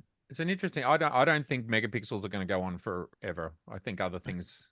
I just think if you think about the human eye, you think about screens, and you think about photo sites and how small the atoms are getting in there, and diffraction. That people just post it to Instagram anyway, and it doesn't really matter what resolution they're shooting at because people are going to pinch and zoom to junk. I mean, it's just, I don't know, man. No, I think resolution is something that's going to come to a halt. And I actually think Nikon are being really disciplined about it. They've stuck at 45.7 a long time. And I've talked about it before, how it's a sweet spot of all sorts of things, which I won't repeat here. And then 24 is a sweet spot of all sorts of things as well. And so I could comfortably litigate that those numbers might not change much for a long time to come, but what we will get is dynamic range, and we'll get speed, and we'll get ISO, and we'll get all other technologies that are added to those current resolutions, which I would prefer to see. Personally, I've always said, give me dynamic range, give me high ISO. And I mean, this might be a nice place to segue over to. Personally, don't give me global, but how are we feeling about global? The dust has settled. It's been a few weeks. Has it? Well, the dust hasn't. No, March is the big. When in February, late February, early March. People are talking about this like they've all been using it for years, and I think I'm the only one in this chat that's had it in hand, right? Amazing. Okay. Yeah. I think there's which is exactly what we were talking about, where it's like we hear what we want things, but we don't. But the what's in your hand is different, kind of a thing. Look, global, cool. I think stacked gives me so close to everything that I need before I make a massive price jump, resolution hit, ironically, noise differentiation and dynamic range differentiation. To me, it's a Gen 1 technology. If you've been waiting for it, you're probably going to be like, yay. I just don't know if people are going to. Let's put it this way. And I know how you both guys are listening to the market too. It's the first time I've heard in a long time people in the brand itself that are in that system questioning if they want to get it, rather than I need it. Give me, like the hype, and there's reasons for that. What I think we're going to find is when the raw files hit general public, some people are going to just still say that they love it, and some people are going to find things that they didn't expect. And we'll see what happens as far as that goes. But it's up to the end user. Are they getting out of it what they think it's going to give them? That is the bottom line. Yep.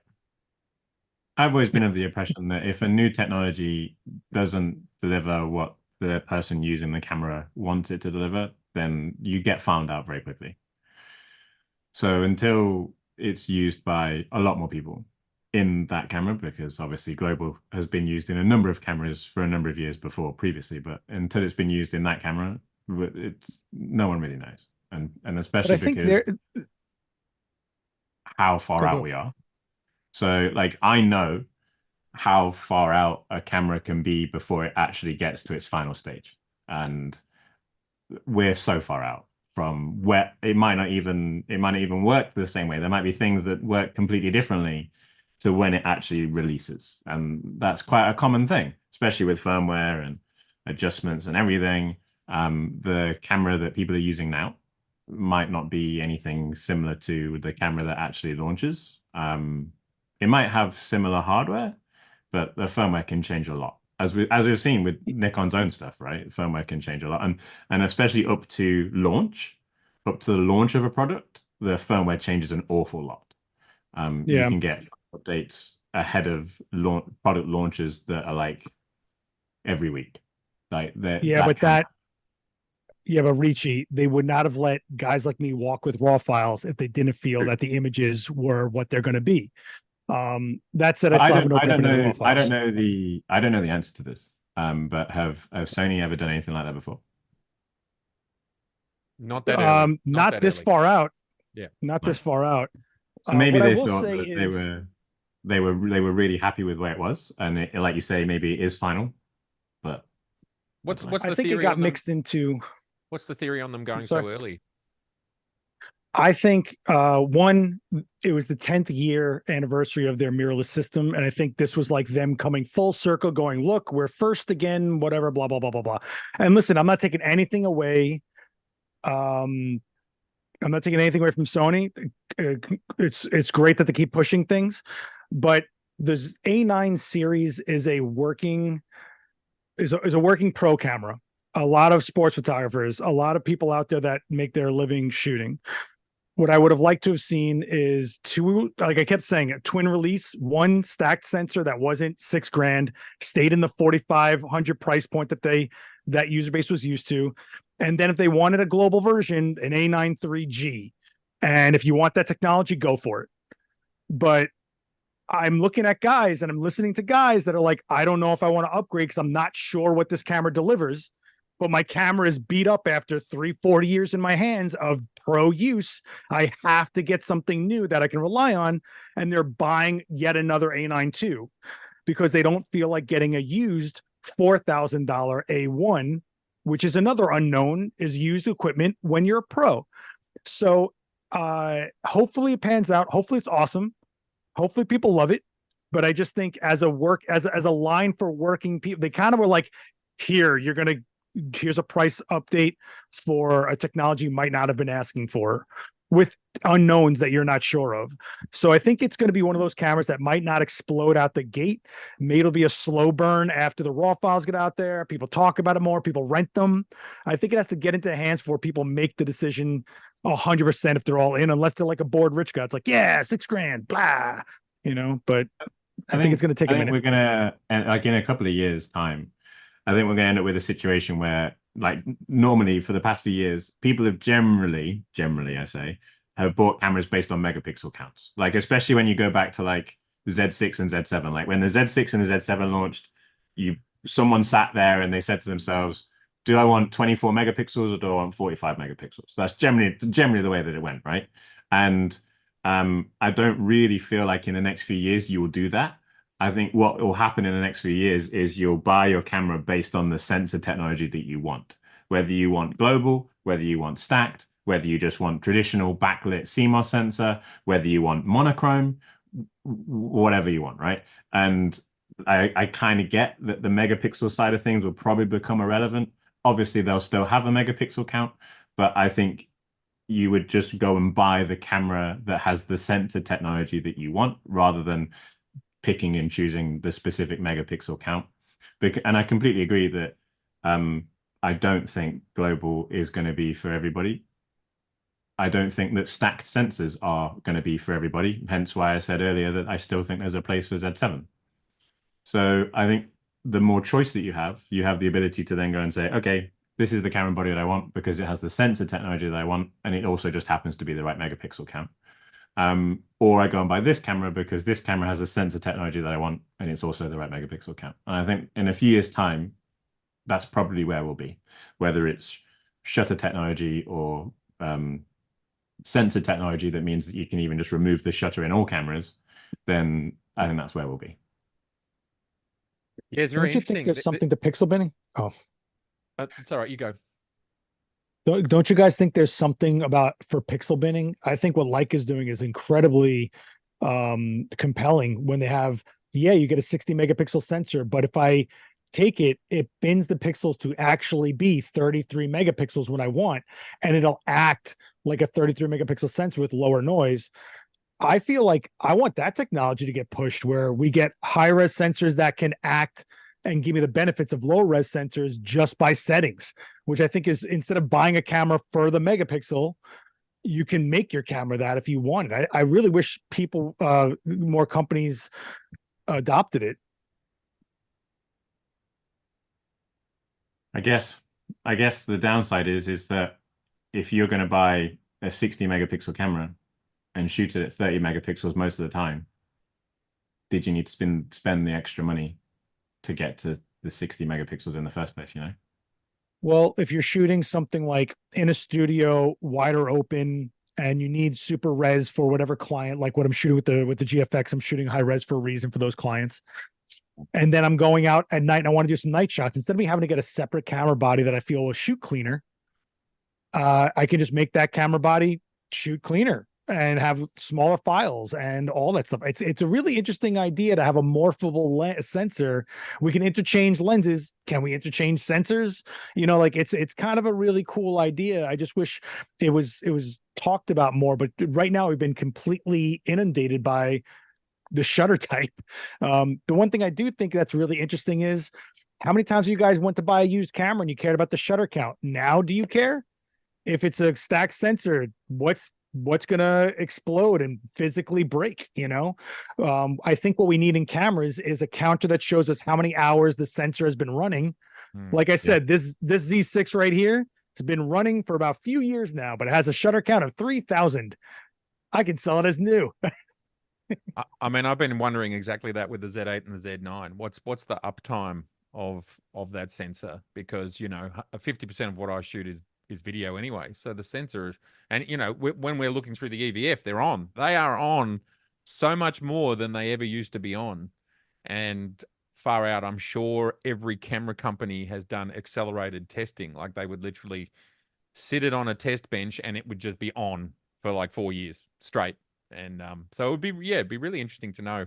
What I mean, has anyone had a sensor that I've got old cameras and the sensors are still running, but they're DSLRs. But yeah, my Z6s are all still running, and they're heading on towards 6 years old. It's pretty impressive. Yeah, but you know what's different now is if you had dead pixels years ago, that was it. Now you just hit remap in the back menu, and you're like, okay, I guess I don't have a dead pixel anymore. I haven't seen a dead pixel in a very long time. But like a dead. I mean, like the site is done. I haven't seen that in. Yep. I mean, I get plenty of hot pixels, but you just, as you say, you just you run through the cycle to get them going again. I've got a question about mono cameras. How do people feel about mono sensors? Do you feel there's a large enough market for them? Is this something that Nikon should think about? I would definitely want one. I don't think there's a large enough market. Yeah. But I'm happy to be proved wrong. I just don't think there is a large enough market. The way that people just, especially when I kind of talk to people about black and white, the way that they say is, "Oh, I'll shoot it and I'll turn it black and white later," and that, you know, that doesn't portray to somebody that wants a monochrome sensor. So I personally would love one because I understand the benefits of a monochrome sensor and the extra detail and sharpness that would give you. I just don't think that that's a mass market thing, or even maybe a niche thing. I'd actually love to see the sales figures of Leica's monochrome stuff to see how much That's that not sells. fair. That's not fair. Leicas are like, I'm sorry, but like Leicas in monochrome I start mean at it in a six fair grand. way, where like I'm Relative. comparing it You mean relative? against, yeah, I'm comparing it against their like. So let's say we compare their monochrome versus their color. Like that's it. I'm not Yeah. comparing it against other cameras in the market. I I think just want to know we have to how many realize, they sell. yeah, but I think we have to realize that Leica has a benefit to being like a collector camera, and people almost had treat them like a hobby. And so, like, the sales figure don't represent people that actually shoot all the time. Not that people that shoot Leica don't shoot. Don't jump down my throat. But monochrome sensors, having shot them, are are stunning. I mean, absolutely. Do you guys remember piezoography, where people were doing digital prints out of printers that all the colors ripped out and there was different shades of gray, and we were getting 10 times the gray tones of darkroom printing? It was like incredible. But uh the monochrome market, I feel, is so small that it would have to be a passion project for a brand, if not a marketing thing for them to be like, look what they're doing. Like Pentax is doing a monochrome DSLR. People are going to talk about Pentax again for a minute, and it might be the most affordable monochrome we've ever seen, honestly. you know. What I think would be interesting is if you could special order a monochrome. Like if I could get a ZF and go Nikon, I want to make it a monochrome, and instead of it being something that sits on a shelf, could I order one, right? I think that would be kind of interesting. Rishi, are you able to describe for those who don't know the advantages when you get a specific dedicated monochrome sensor, if you So can? you're basically just removing any color filter array. So you're removing your red, green, and blue RGB effectively. So instead of your pixels being separated into individual colors, and some people do that with a Bayer layer, and Fuji quite famously do that with their X-Trans sensor, which has the colors arranged slightly differently. They don't do that on GFX though, only on their APS-C stuff. You remove all of that. So all of your pixels are just seeing black and white rather than just seeing one specific color, red, green, or blue. So you get sharpness and detail and gray tone, like Seth was talking about, that you just don't get.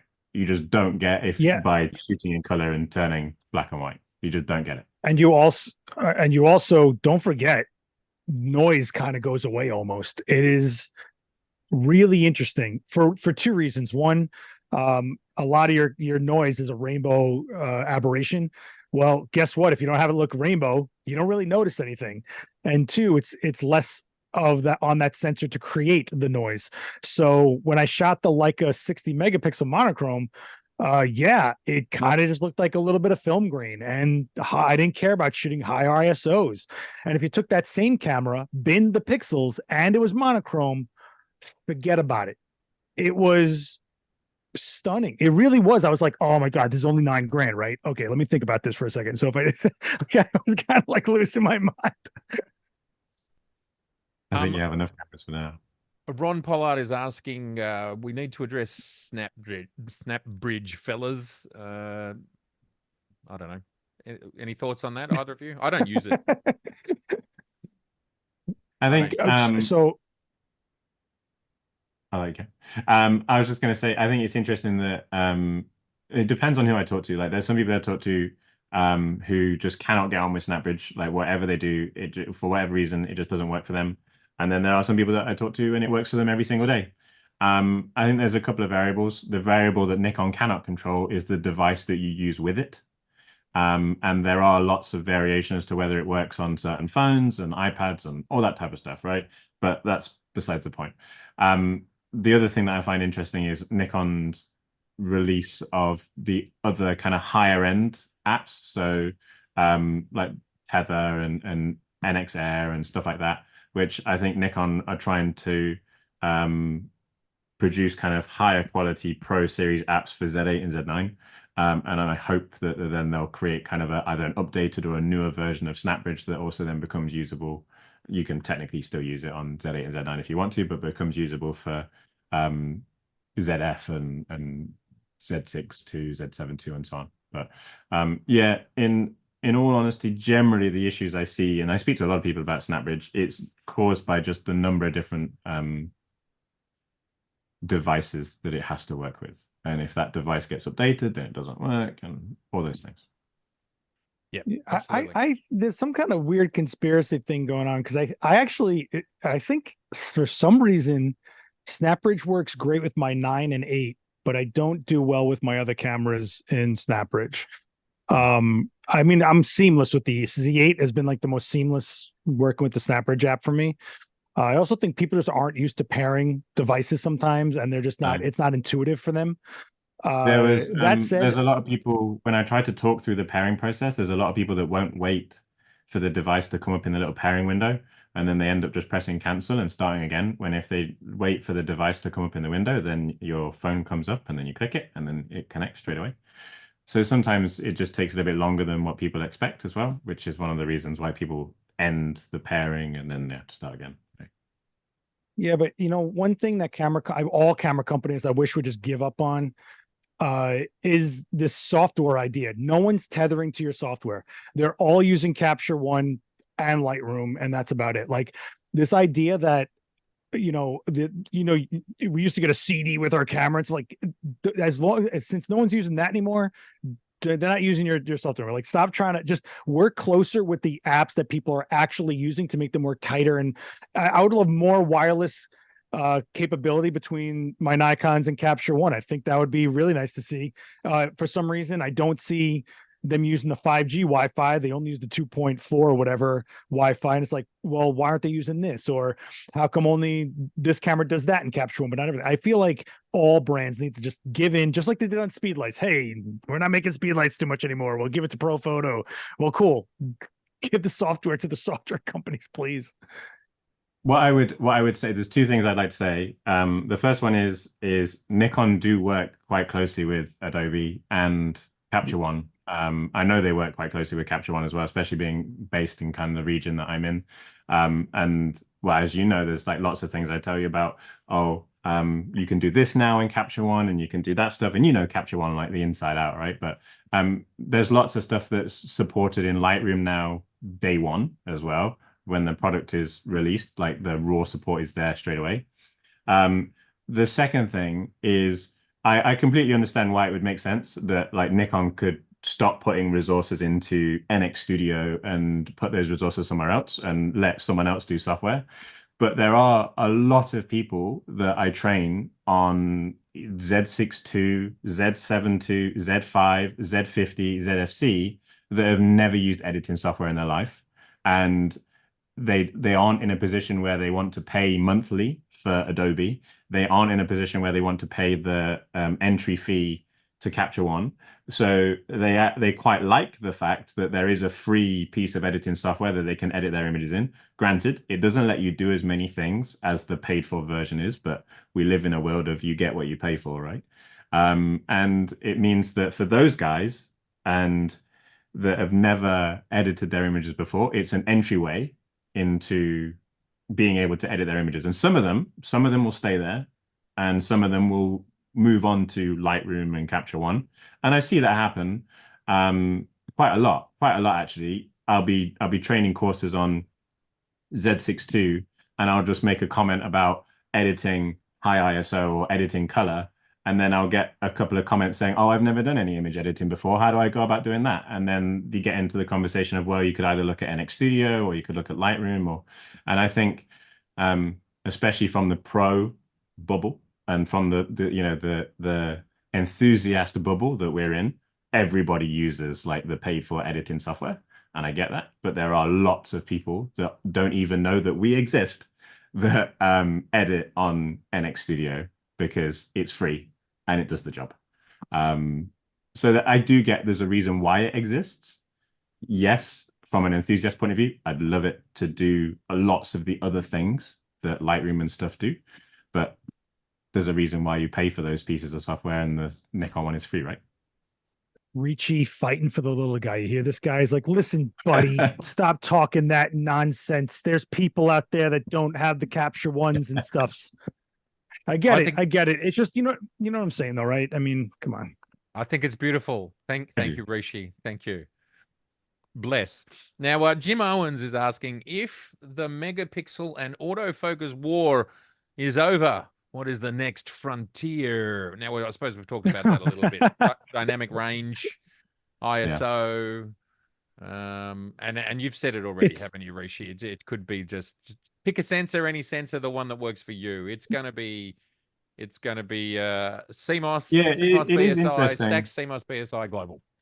It's Four interesting to see which way it goes because look at all the different things that we've talked about today, whether it's memory card type and Seth not liking the fact that there's still SD cards, whether it's obviously lots of brands have gone through new mounts, Canon new mount, Nikon have gone through new mounts. So the mount thing has been done. Memory cards, we moved over from XQD to CF Express, and we're moving into Gen 2 of CF Express Type B now. Sensors, Gen 4, yeah. Well, I think it's Gen 2, but it's no, you're right. They've jumped some. Yeah. But and then we obviously have new types of sensors. So there's always going to be something new. It's just obviously being able to be aware of what that new thing is that everybody wants to be in their camera, whether it is a global sensor or whatever it is. You never know. I mean, like someone might come out with something that just eliminates noise like that in camera, and like you could shoot at 2 million ISO and noise is irrelevant.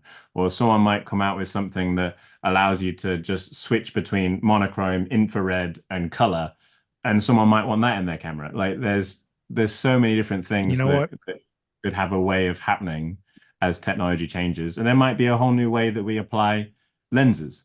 And the traditional just flat piece of glass on a square, that could change. And so it'd be interesting to see where we are. If we come back and have this conversation in 5-10 years time and we go, oh no, we never even thought about that technology. Like we've seen patents for sensors that can be both global and not global, for example. And that to me is super intriguing. No, listen. All this stuff sounds cool to us, but the wars happen on the specs that sell to civilians. Sure. Megapixels is easy to understand. Numbers go up, that mean better. I want that. And now we're looking at systems that we had a massive changeover from DSLR to mirrorless over the last, 6 years now? 5 years, 6 years now? And it's finally settling. The brands have matured. We're seeing where they stand, right? But it's very hard for everyday people to even understand what mirrorless is even about. So I think when you talk about the wars, it's going to come down to the way the brands support. I'll be very honest with you. When people talk about their experiences with said brand is going to be the war going forward. People are going to be like, well, I've had this Sony, I've had this Canon, I've had this Fuji, and I haven't had to upgrade, but I bought 4 more lenses and they made this thing that I like. And that's why I put out that video that's about the philosophy of the brand being the most important, because now people are going to understand what an entire vision of a system is, what a brand does as a legacy, what you can trust them for to move into, so that you know that when you buy into it, you're not left hanging, that something else will be there for you, that they're listening to things, that they're seeing what the market's changing as, they're putting in technology that's ready in prime time, not just sellable. So I think it's really going to come down to the fact that we have enough of an educated market base to realize what's good and bad now. But the civilian just wants something that's not huge, battery lasts long, it doesn't overheat, and it can do what they want it to do. And that's it. That's where the war's coming. Can I just say, I think that segues so nicely, Seth, over to firmware. And Nikon have been laying the groundwork with XP 7 and saying, this is what you invest in us, and we're giving you a path forwards for quite a significant amount of time. Like we're essentially... Tell that to Gen 2. Tell that to Gen 2 people. Sure, but this is the new paradigm. We're talking about what's happening, what's going to happen next. Well, we've seen Nikon lead like no other camera company to say firmware is actually a very large part of the equation. And if we've all heard it. If you go back to D3 and D3S, you had to buy a whole new camera to get like 3 upgrades that were tiny. And now a Z9, and we've had just so many upgrades. But before we go any further, I have to say a very big thank you to Brander. Thank you, Randall, for your contribution to the coffee fund. Also, don't forget It's Ricci's. We're going for 50K, 50,000 subscribers for Ricci. So if you haven't subscribed to Ricci, he's only got 300 to go before he gets to 50K. Also, Seth, he's only a heartbeat off 40K. Go give Seth some love as well, and don't worry about me. All right, keep going, Seth. The thing you have to go by the errors that we're in an industry, and now that we have more people than ever before are shooting now. They went from their phone to doing something more serious. We never really had that before. Now we have people starting YouTube channels that never would have filmed themselves before.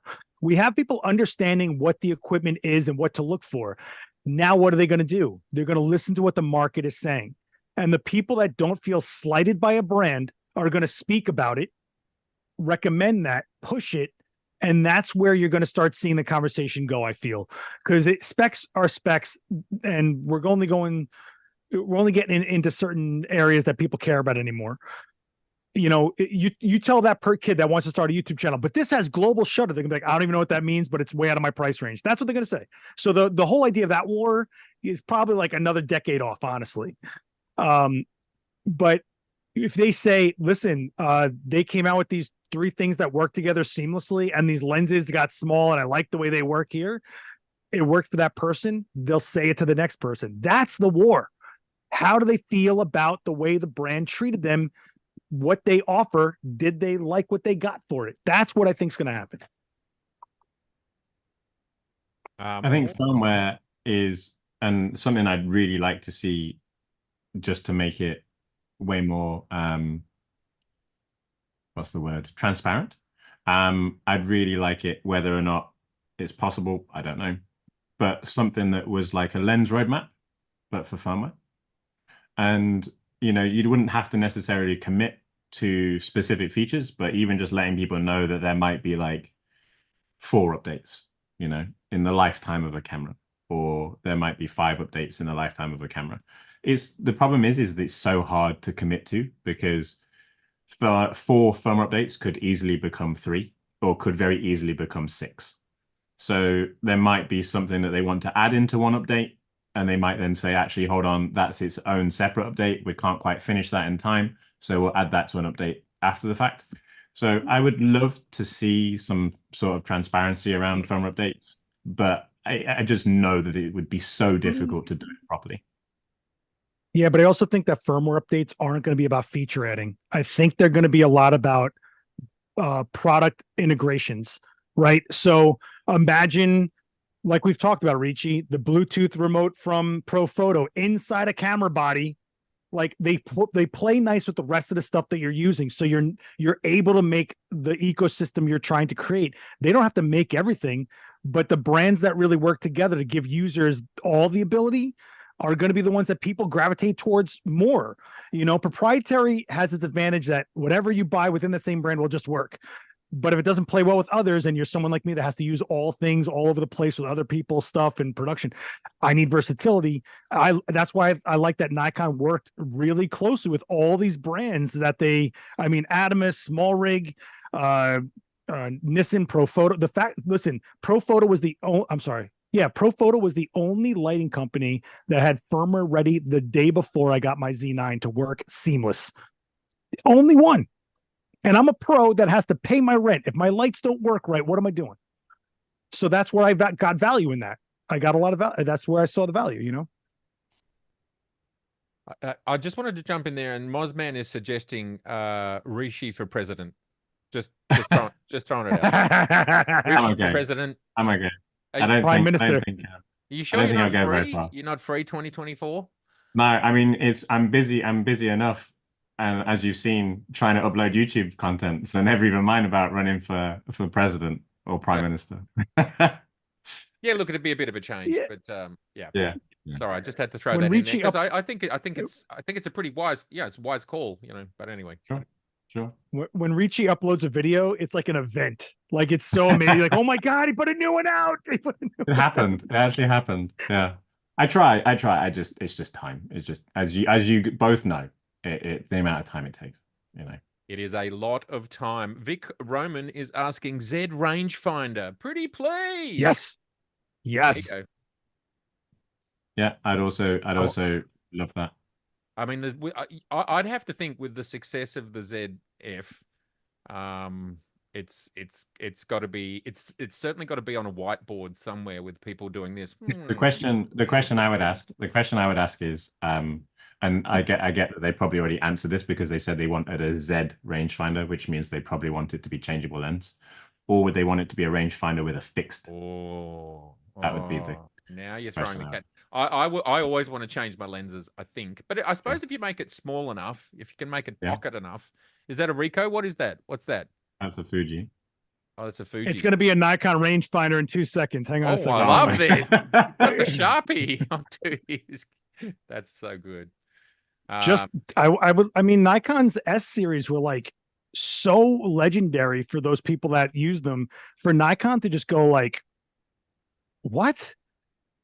You know, I was looking at pictures of the rangefinder. I saw them at the Nikon Museum as well. They are so beautiful pieces of just artifacts. They are so beautiful. I would buy Did one. you, Seth, when you went to Grays of Westminster, did you see their whole cabinet that they have of rangefinders? Oh wow. Okay.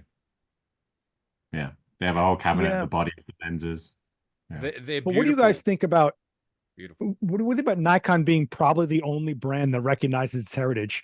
Canon has a massive century heritage. We've never seen them acknowledge their retro bodies much. Sony is too new to really have that unless if Sony brought out an old Minolta, I bet you it would be huge. You know what I'm saying? I think Canon I will do it. I reckon Canon will do it. I think yeah. give it 18 months. Yeah, I I think don't now know how with they like can't now with the ZF now with the success. success of ZF, it'd be interesting. Yeah. I don't know if I read somewhere that they were asking Canon customers about whether they liked the look of retro cameras or not. I think I might have read the same thing. So Yeah, yeah. yeah, I don't know, man. I reckon. How can they not? They got more money Because to play with. yeah, but look what they've done this past year. Talk to me. Talk to Canon me. is a great company. Canon's a great company, but they put together a bunch of stuff that they were just like, I don't know, will this sell?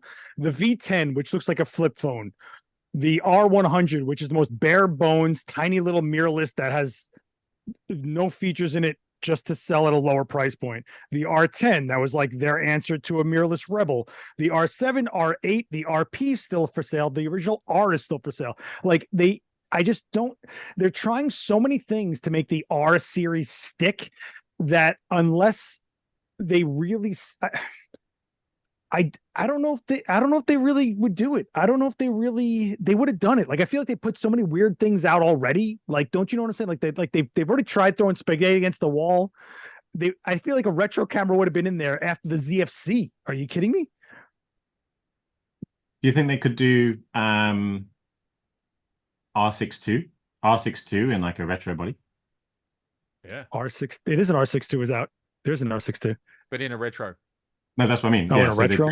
they take the new R62 stuff and they put it into a retro body. You know what? I feel like Nikon did more of a job of celebrating like the FM3A. They kept the F6 going for as long as they could. Like they hold on to heritage, and I just haven't seen Canon do that. And they have too many people barking at them for a top tier pro camera like the R1 that I just don't see a retro camera coming anytime soon. I hope I'm wrong because that would be awesome. And I'll tell you this, if I were going to have a Canon in my repertoire, it would be that camera, right? Like that would be my fun Canon camera I would pick up. You know, it's not serious. Why not? Let's go for it. I don't know. I just have to shout out Jay Blue, who's asking, will I do a photo walk in Melbourne this next year in 2024? Yes, let's make it happen. You guys are invited, of course. Everyone in the chat's invited. Seth and Ricci, you're invited. I'll be there. I'll supply pancakes. Okay. And pie. Is that what you call it? Pizza. Pie. Pizza. See what I can't imagine what an Australian pizza is like. I gotta say, it's the same. It's the same. It's the same. we have people that make pizzas New York style, and we have other ones that which have a lot of a lot of toppings, and it's more like a salad on a pizza. How do you like it? As thin and as nothing as possible? Is that how you like your pie? I go by mood. I go to the place based Oh, on where I mood. want to go. If I want like a heavy Talk to me. sauce and a crispy crust, I Ah, go to Artichoke Pizza. That's two plates per slice. I love that nice. spot. And every time I go there, the guy goes, "Where you been?" And I go, "Eh." Where you been? Well, I tell you, I want to go on the New York pizza tour with you, and I'm going to drag Ricci along as well, and we're going to just eat pizza for a week. That's what we're going to do sometime next year. You guys should totally, honestly, I'd be We're honest. coming. You guys should stop over in New York and then on your way to one of the trade shows. Imaging Mm. USA is coming up in January. One of the best trade shows I've ever been to. I'm speaking there on stage. You guys are welcome to come to my class. I know Ricci needs to learn how to light. And I'll teach you a thing or two. yeah, no, I think you guys should go see the trade shows in America. Honestly, I think you guys, people here are watching your videos. You'll come face to face with the primary audience that you have. You Can't know, wait. Can't wait. I can't wait, and I'll be booking Rishi. Don't worry about it. first I'll of all, handle it, buddy. I'll handle everything. It's all good. Dill Pickle is saying, say what you want about Canon. A sensor manufacturing problem is not one of them, Seth. I never said it was. Canon's is still the number one brand in the world for a reason. It is a consumer electronics brand. They do more than just cameras, obviously. There's no problem with Canon, but there has to be a place for a brand to go. And you're always going to talk about a future of a brand. And that's why I'm saying I think that they have to look at a new processor platform to jump off the next generation of their lineup, which is what every camera brand does, period. I'm just saying it might be time for Canon to do it. And they can, they're massive. It's very logical that the R1, just like the Z9, was the beginning of the new processor. It's a very logical stepping point. I hope so. I'm so curious. Now, Ron Pollard asked a great question a while back. Ron, I'm so sorry it's taken me a while. I'm just constantly we're getting through these questions. Did you, Seth, when using the Sony A9 III, feel a difference between the global shutter and the standard other shutters you're used to? Like as in, Yeah. I suppose, picture quality. I'll say this, as far as motion distortion, personally, no. Okay. I'm also I don't think that's what global gives us because we were there with stacked, I believe personally. But when you talk about no flicker, as long as all the bulbs are in the same flicker rhythm, then yeah, it's a cool thing to have. But I also feel like we have tools to mitigate that as well, which is the high frequency shutters. And my biggest thing was the flash sync was what I was so excited for. I didn't realize that we would have to figure out our own flash delay to get it to be in sync in a different way than the duration of it. So, yeah, obviously there's a difference. You are going to have to decide if you are the type of photographer that it makes a difference for you. Yep, fair enough. I mean, look, I said it when it came out that I think the Z8 and the Z9, and obviously the A1 is in a similar place. A9 II is in a similar place. For 99.9% of us, there's no difference when you're out there in the real world, and it's very specific use case. And like the high, I mean, you talked about how the high flash sync stuff and how you have to go into some menu that finds the peak of the flash. Can you describe that, Seth? So if you guys understand flash duration, there's T1 and T5. T1 talks about 90% of, there's a bell curve, right? So I don't have anything blank. That's all right, man. All right. We can fill while you have a think. Take this amazing drawing my friend just sent me, okay, of this punk rock girl standing on a casket saying Happy New Year. Okay. So a bell curve goes like this. So you get flash. Flash is igniting. Flash is at its peak. Flash dies off. T1 talks about that flash duration happening for 90% of that bell curve, to which point you have a little bit of a trail off. T5, which no one cares about, is 50%, which means nothing because if there's still 50% of the light existing in your exposure, you still get a motion blur because there's still an exposure happening. Now, for global shutter, since it happens all at once, you need this peak bell curve to hit at that all at once. So at certain higher shutter speeds, you need to figure out where to delay that bell curve across that hit to exist at the time of the shutter going for that global shutter capture. And I believe since we're in Gen 1, this is just, I don't know anything, but I don't know any inside information, but I believe we're going to see the technology get to a place similar to TTL, where it'll do a pre-flash to determine where that bell curve is, and then it'll figure out for you. But the A9 III I used, I had to shoot, check, change the delay, shoot, check, change the delay till it matched. And then if I changed any setting, the power of the strobe or my shutter, I had to figure it out again. So I think it's like, okay, it works, sure, but I don't know a surefire way to get to that setting right away. And if I'm going to be changing anything as I shoot, I'm back at square one with the menu again. It's Gen 1. I think they'll refine it. I can't imagine they won't. I'm sure Pro Photo's definitely working on something like they always do. But I don't know. I don't know where we stand right now. I'll say that. Like, I don't know if this camera will get an update to mitigate that situation. It's not an issue. It's just how you have to work with it. Absolutely. Wayne is saying, Rishi, you're amazing for staying up so late, and I'm totally in agreement. And for He that, loves it. we'll do a little bit of Yeah. a party. Come on, give me the money. There's the balloons. Oh, there's the balloon. Show you. Yeah. And That's remember, okay. we're trying to get Rishi to 50,000 and Seth Yeah, to 40,000 subscribers. Keep those subscribers rolling in for the telethon. No, that's not what we're doing. Yes, yeah. Look, it's there's a lot to learn when it comes to global, isn't there? I mean, it's because when you're trying to exploit the global part of global, and you're exploiting it like one of the three big features was the flash photography side of it. There's actually it's a brave new world by the sounds of it. Someone was asking in there, would high speed sync work with global? I have no idea. There is high speed sync in that camera. I saw the settings for it. You guys have to realize I had 2 hours with this thing. Yeah. So I couldn't speak too much of it. And, you're just trying to get as many shots as you can. What I want to check out is, are we seeing a dynamic range hit at all? Because that's what global shutters were famous for, were lower dynamic range and higher noise in the image. And the camera not going to 100 ISO tells me that there is something going on there. I don't know what. I can't speak to it. I'll say this. The camera was fun, super fun. 120 frames per second. Woo! I'm just shooting. Oh, man. But you had to start learning that buffer real fast, because you're at you're under 2 seconds. It'll start 1.6. stuttering.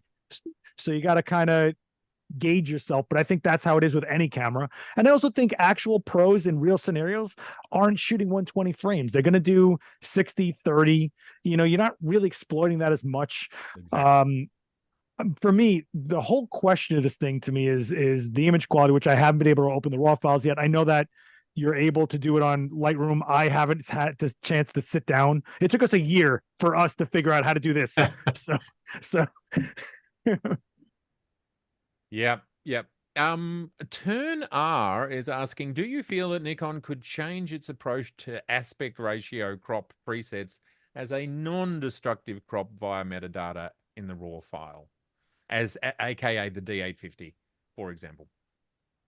Yeah, it's something I get requests on all the time. And again, I think it's because obviously it's something different to what Nikon have done in the past. But there's positives and negatives for whichever way you want it to work. And I guess there'll always be people that want it to work one way, and there'll always be people who want it to work the other way.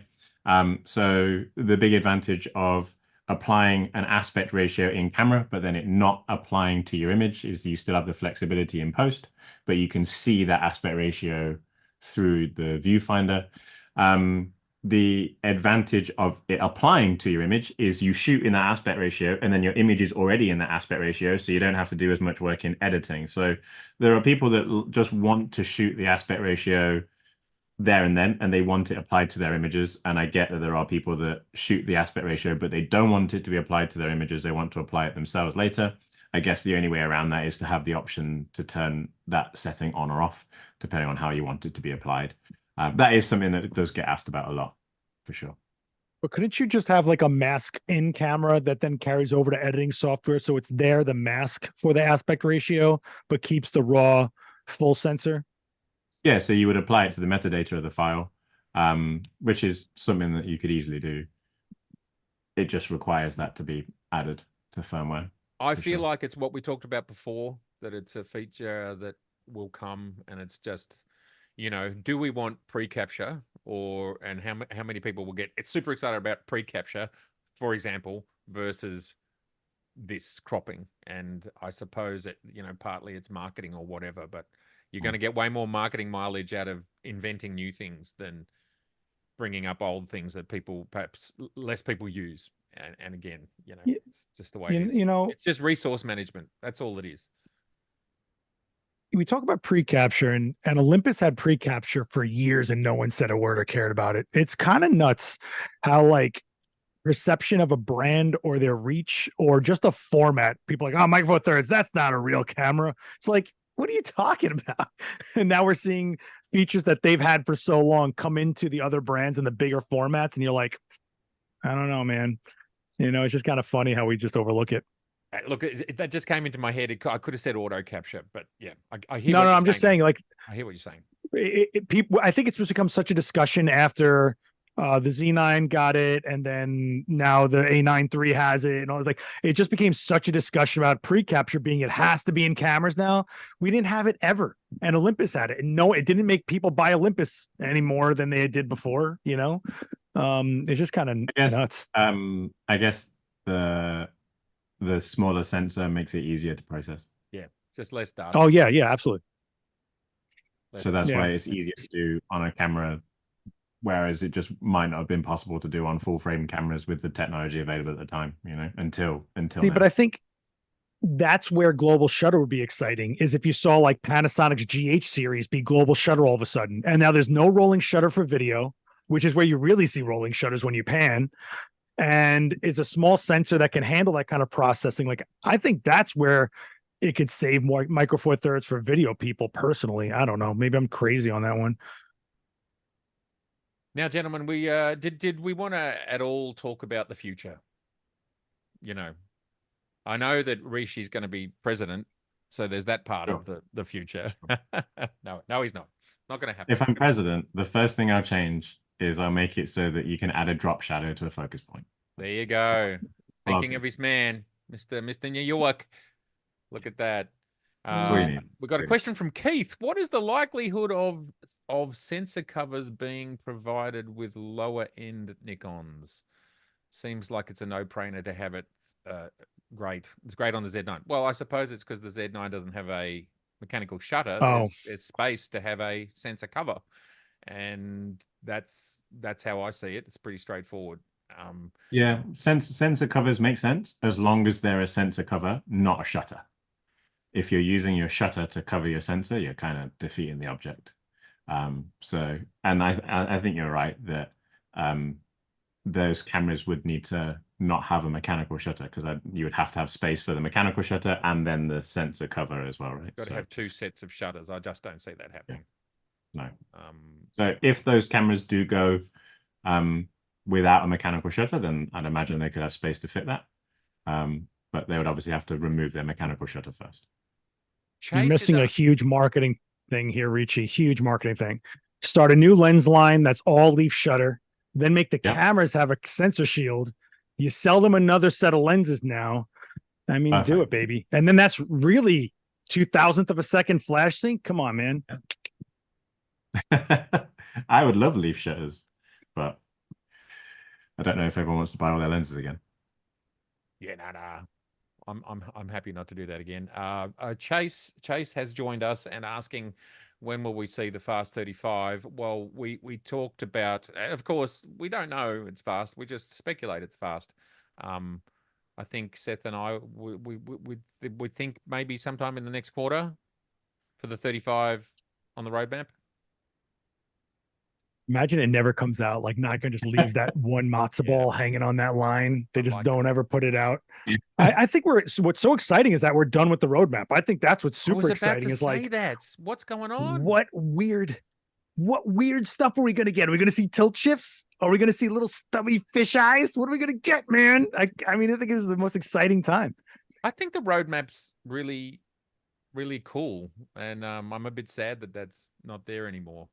But I understand the reason that the kind of the basics are, we've got all the must-haves, and now they can do whatever they want.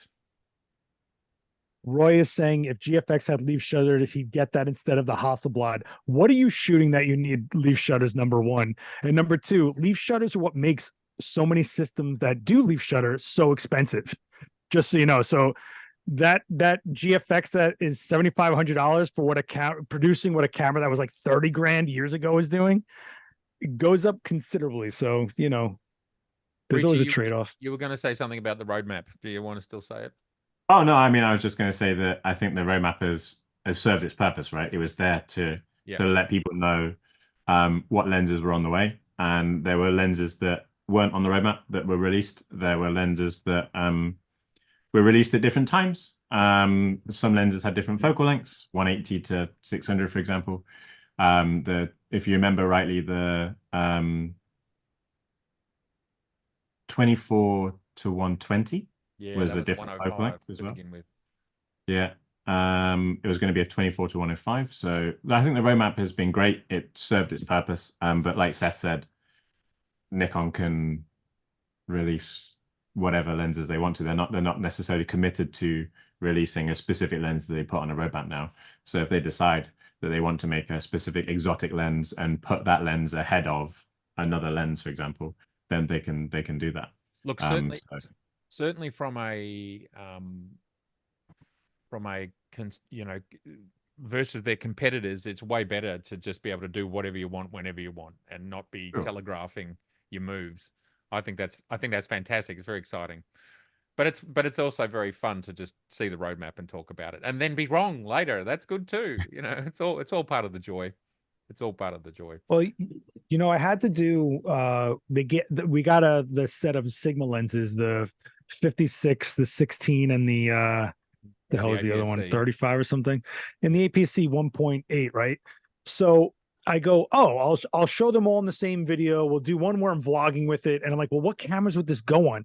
The Z50 is pretty outdated at this point. I mean, not even having USB-C, all that kind of stuff. So I grab a Z30, right? I don't have a ZFC, right? I start trying to film myself with this lens. Oh yeah, it doesn't have optical stabilization in it. So that vlog was not going to work when you're walking around with that camera. So I'm trying to think like, what system would these lenses go on? And I'm like, Nikon really needs to start paying attention to their crop sensor line if they really are going to have a crop sensor line. I think a cropped Z5 would sell really well personally. I think to get people going with make that the next Z50 maybe, but really, it's slim pickings. Is that mainly for the iris? Yeah, stuff. Yeah. Because I think we're at a point where people just want it, no matter what. They want stabilization, even if it's a electronic where it's cropped, but it can't be just in the lens anymore. I agree. It's because we're so used to it in full frame cameras that it's a thing, and a lot more people are doing hybrid shooting, aren't we? Like one thing I would say, it's not going to give you like GoPro like steady footage, but the electronic VR is actually really good as long as you give it a fast enough shutter speed. So you have to just break through your shutter speed to make sure it's fast enough in video, and the electronic VR is really good. So what should be your minimum shutter then? With all electronic VR, it's all based on trying to align each frame based on how sharp they are. So if you're using your traditional shutter speed of a 50th or a 60th of a second, then your electronic VR isn't going to be that great. So you're going to have to ramp your shutter speed up, normally like 200th of a second, 400th of a second, maybe even faster if you've got the light. But that sharpness to the frame, obviously there are other effects that has on the video that you're shooting, but it does help your electronic stabilization to be really good. So if you are ever in a situation where you're struggling and you don't have other methods of stabilization, it could be something to consider. But obviously, a faster shutter speed has a creative effect on your video that you're shooting as well, right? Sure. No, I think people would choose more stable than the more choppy I think I would anyway in that situation. So that's good to know. I didn't realize that. Turn R has asked another question regarding that Canon has just released a 10 to 20 f4. How do we feel It's a about nice a lens. 10 to 20 f4? Yeah. What do you think of that, Seth? I think it's a nice lens. I think it got overlooked. A lot of people see those short range zooms for wide angle like as I don't know, whatever, and it might not have the sales numbers, but the people that want a lens like that, it's a nice lens. It really is. The 24 to 105 2.8, nice lens. Everybody's screaming about it. But for some reason these like 10 millimeter zooms that are like only like 10 millimeter difference zooms or whatever, people just hate on them. But it's like, but they're quick to buy, they're quick to buy a prime zoom, right? It's like, well, they're giving you a little bit of range. If you're not a wide shooter and you've never been in a situation where you just need to get in a little bit or get back a little bit, you don't understand it and it's not for you. But they did a good job on that lens. I like it. I got to try it out for a little bit. And Canon has great glass. They're beautiful stuff, really do. Quickie saying something like the Sony catalyst stabilization would be great on Nikon. I've thought of that as well, which is, I don't know if you guys are aware of that, but it records all the metadata movement, and then you take it back and you can smooth it out that way. That would be really interesting to see, because that kind of does start to head into kind of not quite GoPro because you've got a much larger sensor, but it is sort of using the same sort of concept. Anyway, we can write letters to Santa, and hopefully they'll do that in the future. You never know. Turn R is asking if you think Nikon needs a compact 85 f2. No, they already have a compact 85 1.8 since day one. Since it was one of the first lenses for the Z system. Yeah, and it's cheap. It's like $700. And that's a very good lens, the 85 1.8. It's a very, very good lens. So yeah, the future. Do we want to talk about next year, Seth? What do you think's coming from? I suppose we've got to see the R1. Surely the R1 has to see the light of day sometime next year, which is what you know what I would love to see from the R1.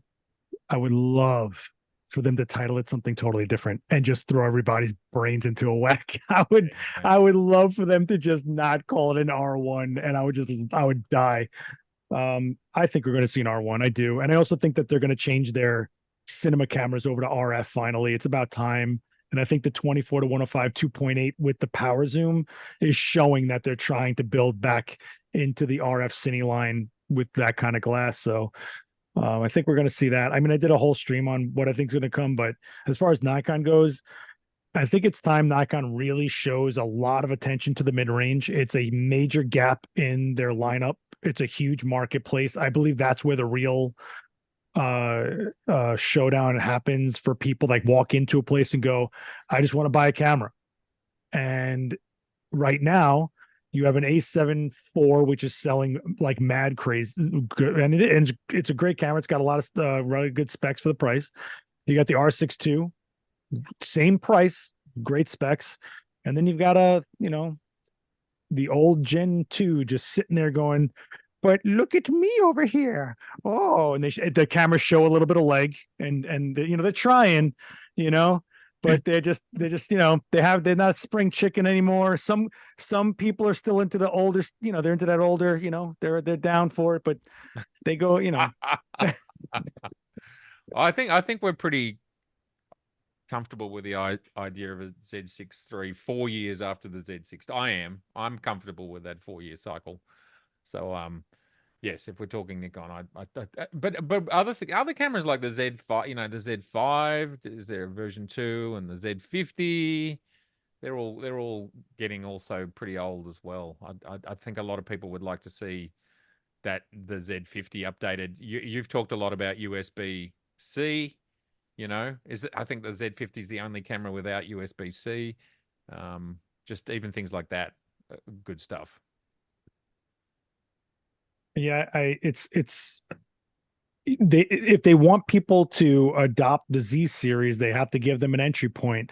It's funny is a father-daughter came to one of my classes at Adorama, and she's like, I want to go buy a camera. I don't even have a camera. I was like, this is crazy. You came to a lighting class and you don't even have a camera. So she's running down what she wants and the price point, all that stuff, and she's 17. And I was like, look, get a Canon R50. It's small, easy to use, easy to understand. It's a current camera. I couldn't say that about anything for Nikon. Z30 has no viewfinder. She wanted a viewfinder. It just wasn't there. And and she did want to prioritize the flip out screen in case she wanted to start a YouTube channel or something. But there's little things that Canon does that Nikon doesn't. Like, did you know that if you turn a Canon vertical and film yourself vertically, it'll tag the video to be vertical, but Nikons don't do that? It's a dumb little thing, but to a girl that doesn't know how to edit right now or even rotate a video when she gets to her computer, it meant a lot. So I do think Nikon has to get an easy entry point that's up to date. The Z30, I think is still $100, a little bit too high for the market that it's in to make it a streamer camera. It's a nice, Matt's using it right now. So it should have been that streamer camera. But if you look at the rest of the market, everyone's $100 less. Well, what am I getting? It's the same specs, They need an entry point. It's telly light. I'm joking. Yeah, I'm joking. The Z5 was a massive slayer for the beginner market. A full frame with all those features was nuts. The only thing that was a caveat was cropped 4K. But you know how many people cared about that in that market? Nobody. Yeah. So I think if they gave it updated autofocus, like I said, make the Z6 II, just rip off the 6.2 and put a 5 on it and say that's the 5.2. Just do that. All right, if the Z5 became a Z6 II, that's a lot of camera at that sort of price point. That'd be amazing. So we were talking about the fact that there is no roadmap anymore for lenses, and thus let's dream up. Let's dream up beyond the 35 1.2. I'm saying it's the 1.2. I have no idea.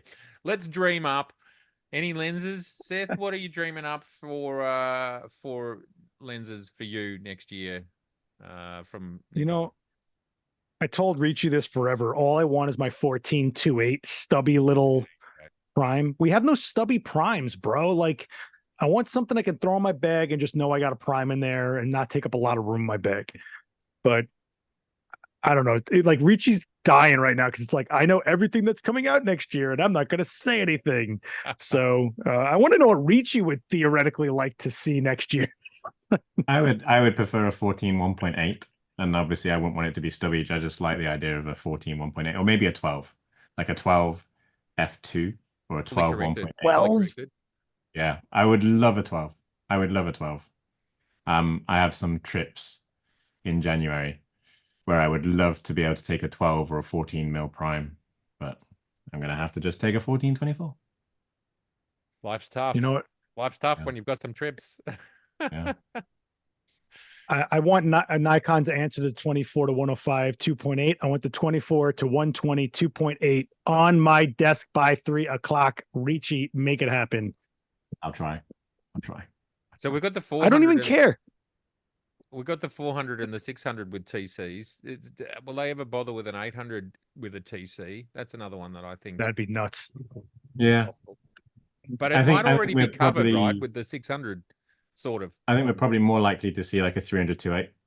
Yeah, okay. 300 2.8 is probably the kind of last pro gap, unless you want to include a 200 f2. But a 300 2.8. Obviously Sony just released a new 300 2.8. Yeah. I think the reason why Nikon haven't really done anything with the 300 2.8 yet is because the 120 to 300 2.8 was the last f mount lens. Yeah. And that lens is just so good. Yeah. That obviously there's a lot of people that paid what, 10,000, 12,000 pounds for that lens recently. Yeah, I feel like Nikon would wait a bit for them to release a new 300 2.8, but that's kind of the one that's missing. Yeah.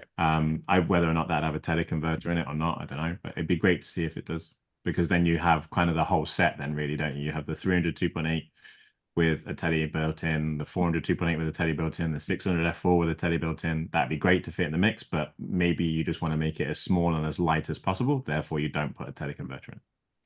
So depends on which way they want to go. But an 800 TC is going to be like hitting over 17 grand, right? It's got to be up there, like $18,000 minimum. And even like the F mount 800 5.6, like that lens for the longest time was just special order. Yeah, You ordered one, they built it, you got sent it. That was it. I was going to Um, say you're not going to sell many 800 no, no. compared to It's like the Seth said compared earlier, to a like a lot of 300 those to 8. a lot of those big lenses are like rental houses, right? Or people that know that they're going to use it, so they'll buy it. But they don't sell in massive numbers. Whereas something like a 300 2.8 is like a staple for a lot of sports photographers. So that would make sense, I guess. Roy Yeah, but if Bix, you look at what Canon did with their massive long lenses, they really just were like they built in the adapter, and it was good enough for those guys. No one's I don't know how many people own those lenses, but Canon does not compromise glass. You know that. So I would imagine they're could they? What I'm saying is, could they just keep that formula and just integrate the adapter for an extra couple inches, maybe? Like if Nikon could do that. I mean, the Yeah, suppose the biggest problem with Nikon is that their 300 2.8 is very old now. They haven't renewed the kind of F mount 300 2.8 for a long time. The newest version of that is the 120 to 300 2.8. So they'd have to take a 120 to 300 2.8 and kind of fix the adapter to the back of that. And what I would say is the 400 2.8, the 600 f4, the 600 PF, the 800 PF, the 400 4.5, they're all new optical designs. So you're not paying for the right. older design with an adapter on the back. You're paying for a newer design with a built-in teleconverter that is smaller, that is lighter. So it just depends on which way you want to go, because I'm sure the Canon version works and it's quicker because you can get those lenses out because you've been making them for how many years. Right. But at some point, there's always going to be room for a new optical design, right? Yo, Nimbus, I'm with you. And the 8 to 15 fisheye zoom in the Z mount all day. I got it over here somewhere with the mount, the adapter on. That lens is stupid fun if you've never shot with that lens. It is a lot. It's a great lens. what's the f-stop on that? It's variable 3.556, I think. Yeah. That's cool. But what's weird about it is as a lens hood, and if you use the lens hood and you zoom out to the circle, you get that weird lens hood crop, which I don't I just never shoot it with the lens hood. I also don't use lens hoods a lot, and people yell at me in my videos, and I don't care, and it helps my algorithm when they yell at me in my comments. Also, I want to say the 300 2.8 from Sony, super light, really nice. That's Okay. new optical designs, right? They allow you to do things differently, lighter, faster. Yeah. No breathing. Well, I mean, that I don't know about the breathing on that lens, but like Nikon has really paid attention to focus breathing, which I personally appreciate. I bring up Matt Irwin's nighttime 85 millimeter video all the time to people to show them, and they go, "Well, play the video." And I'm like, I am playing it. It's just he's focusing so smooth, you can't tell that it's focusing, so you think it's not playing the video. That's what's amazing about it, and it's handheld. Like, if you guys haven't seen Matt's 85 video, go check that out. That was if I were you, I would make a short out of that to get it out there, like a 1 minute of just that clip. Like, oh Yeah. my gosh. I will. That's a good point. That is a very good idea. There's so much, isn't there so much behind the scenes homework that we have to do to keep our channels running? It's quite amazing. Now, Yeah. Meanwhile, I have a plugin that shows me the thumbs down on YouTube, and someone gave us 3 thumbs down. That oh, really? all the work. What do we got? 3 hours we're going live here. All the work, and we get thumbs down. I know I'm not for everybody. I know I talk a lot and I'm very frictionist. I also want you guys to know we're talking over each other because there's a delay in our video call, so we can't tell when the next person's going to talk. I mean, it's amazing that we are on the other side of the world as well. So it is what it is, I guess. Thank you very much, Barbara, for that. I just wanted to say, Rishi, it's obviously getting very late. I think it must be Sure. heading towards 3 a.m. And I'm Yep. mindful that you might just your eyes might just roll back in your head, and then your head plant on your keyboard. And I don't want you to do that live. So I wondered whether there's anything else, gents, that you wanted to talk. I know. Look, we could talk for a long time, and we'll do this again as we always do. But is there any last things or anything else that you want to talk about before maybe we let this young man here get some beauty sleep? Because he's running for president, and you got to be on your best game. The campaign starts tomorrow. Starts tomorrow. Yeah. Vote one. Yeah, I'm ready for it. I'm ready for it. No, I think the discussion that we've had has been fantastic, and it's always a pleasure speaking to you guys and just listening to your opinions and also just interacting with everybody in the comments as well, and seeing the questions that you ask. It always gives you different insight. And it's always great to know what people think or what they want to happen with cameras in the future and stuff like that, right? It's always great to see. So thanks for everybody for watching as well. And it's been a pleasure talking to you guys, and hopefully you've enjoyed it as well. I have. I could go on another 3 hours, but yeah, there's things. Seth, any last words before we wish each other a very merry 2023 and a very exciting, I think it's going to be a very exciting and busy year for all brands in 2024. Seth made a great video about it, his predictions video. Go check that on his channel. Also, to reiterate, 40K. Let's get Seth to 40,000 subscribers. Let's get Ricci to 50,000 subscribers. Subscribe, love, share, all that sort of stuff. You got to do all that sort of stuff. Anything, Seth, you want to say before your good-looking face goes? Yeah, with my broken tooth. Oh, man. Yeah, whatever. Right before we went live, I broke a tooth in the back of my head. So that's gonna be a fun week. And no dentists are around. That's amazing. Anyway, I just want to say, like, it probably sounds like we were critical on things. In the end, like, it's amazing what every brand has, and whatever you're using, if it's getting you to the result you want and in a way that makes you want to go shoot, it's awesome. It's the best gear ever, and it's all you need. So as much as people tend to lean on their brands, at some point all the brand specs meet. They all leapfrog each other. Specs will always come. You need to find the stuff that speaks to you, that makes you want to go shoot. Not just talk about owning, not just talk about what a brand should do. No, forget the tribes. Go and enjoy the fact that you are able to do what we were able to do today in the palm of our hands for a fraction of the cost that it was years ago. Okay. So I hope you guys stay shooting. Check out my channel if you guys want some more. My channel is more about lighting than anything else, I would guess. I hope we have a really good 2024. I personally think it's going to be one of the biggest release years we've seen in a very long time, especially after COVID.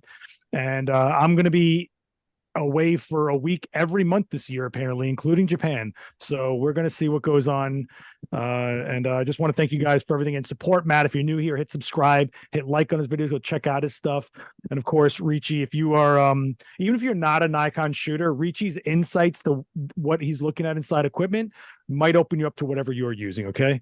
So, oh, Raymond, you're so down, man. You're always you were so obnoxious, Raymond. Always meow. What kind of guy likes the gear? Who are you, Raymond? Enough with this positivity. Go hit subscribe on Raymond Parker's channel. He's a very nice guy, has a nice outlook on things, and I think he's not discovered as much as he should. Well said, Seth. Gentlemen, I wanted to say thank you very much. And before I let you go, I want to ask you one question about what TV series are you watching, or would you recommend to our audience? Something that you've loved, might be on Netflix, might be on Apple, might be Paramount, who knows? What are you loving? I've just finished season 3 of Slow Horses, which is Gary Oldman, and it's so good. It's based on MI5. It's a spy thing. It's really, really, really good. So that's one from me. Slow Horses. Anything you guys want to throw out there? I've sprung this on them. They didn't know it was coming. I am currently watching Monarch, Legacy of Monsters, which is on Apple TV. I wish there was more monsters in it, but I get it. So, but yeah, anything that's like Godzilla related, I'm down for. So I'm currently watching Monarch on Apple TV. Have you seen Godzilla 1, the new Japanese Not one? yet. Yeah, I've seen it. It's really Minus good. one. It's really good. -1. Yeah, it's the perfect mix of traditional Toho Godzilla and new school Godzilla, and just pure filmmaking. Man, I'm such a sucker for Godzilla lore, and I don't know why. Like, I don't know what it is about Godzilla lore that gets me sucked in. Yeah. And any series you want to throw at us, Seth? Just while people are maybe sitting on the couch a lot. And they're not going to be able to watch us in a minute, so they've got to go do something else. I just watch a lot of crime docs on Netflix. I just need to know how screwed up the world is. But I will say all the John Gotti stuff that just came out on Netflix has been a lot of fun. As a New Yorker, it was like, whoa, yeah, that's the whole story of New York. And my father fixed half their cars, so apparently Oh, that wow. was a thing that happened in my world. So, so Has it it is what it is. has anyone seen The Creator, which I think I've read was shot on a Yeah. partly shot on an FX3? Um, You know, it's funny you say that because Abcise in the chat was telling me he heard that there were plates shot on Z9s for that movie. well, there you go. It's shot on a bit of Or everything. not Z9s, on Nikon. Not Z9, just Nikon. I don't know. I don't know where he got that from. Sure. But I was like, what? Why is everyone talking about what that movie shot on and not the movie? The movie itself is great. Great. Like no one's talking about the actual film. I haven't seen it yet. I want to see it. I can't wait. It's a good movie, man. And I just saw Iron Claw, the Von Ah, Erich how's wrestling that? family story. It's a little handholdy as far as writing goes, but filmed beautifully. And that family had a tragic, cursed life, I swear. And ironically, I went to high school with the guy who played Ric Flair. It was a shocking reveal. I texted him. I was like, "What?" He's like, "Yeah." I'm like, Wow. "It's like, come to the studio. Let me do your headshot over. Come on." And that Zac Efron looks like he's been in the gym crazy, right? I mean, that's what those guys were. If you saw the Von Erich family, man, we're going into pop culture now. That's all right. Well, just briefly. You know what if you guys want, it's free on YouTube. Watch Comic Book Men. It's the Kevin Smith series where it's like basically Pawn Stars for nerds. It's old now, but it's free and it's just easy watching. And if you like any Marvel, DC nerd stuff, it'll give you a good reading list when you're done. You know, like Alan Moore's Swamp Thing and whatever else. You know. Jeez, what are we doing, guys? What the hell did this turn into? No, that's all. I just wanted to get some Look at that. recommendations for our everybody out there. I want to say a massive thank you to you two gentlemen. Thank you so much for us connecting for the first time in a while. That's been so nice. And thank you even more so to the audience. Without you, there's no us. And we love being us, so we need you. So it's a beautiful synergy. It's a beautiful circle. So good night to Ricci, or good morning to Ricci. Good night to Seth. Good day to me. Goodbye to everybody around the world. It's been beautiful. We will see you all very soon. Bye for now. Oh, yeah, we've got to do this one. I love the balloons. Give me the balloons. There they go. I got balloons. If you do Where's this my one for balloons? long enough, Oh, you what am I get, going to do? you get I the don't know. parts. Oh, you got the hearts. There we go. Yeah. How come I don't get? Wait, what? I don't get Wait, nothing. what? Yeah. All right, I'm going to go. We're going to go now. We're doing weird emoticons. What? Okay, there it is. And it's Wait. goodbye for Bye. everyone. And Why is it, we're that still might party be- where I'm at? Come on.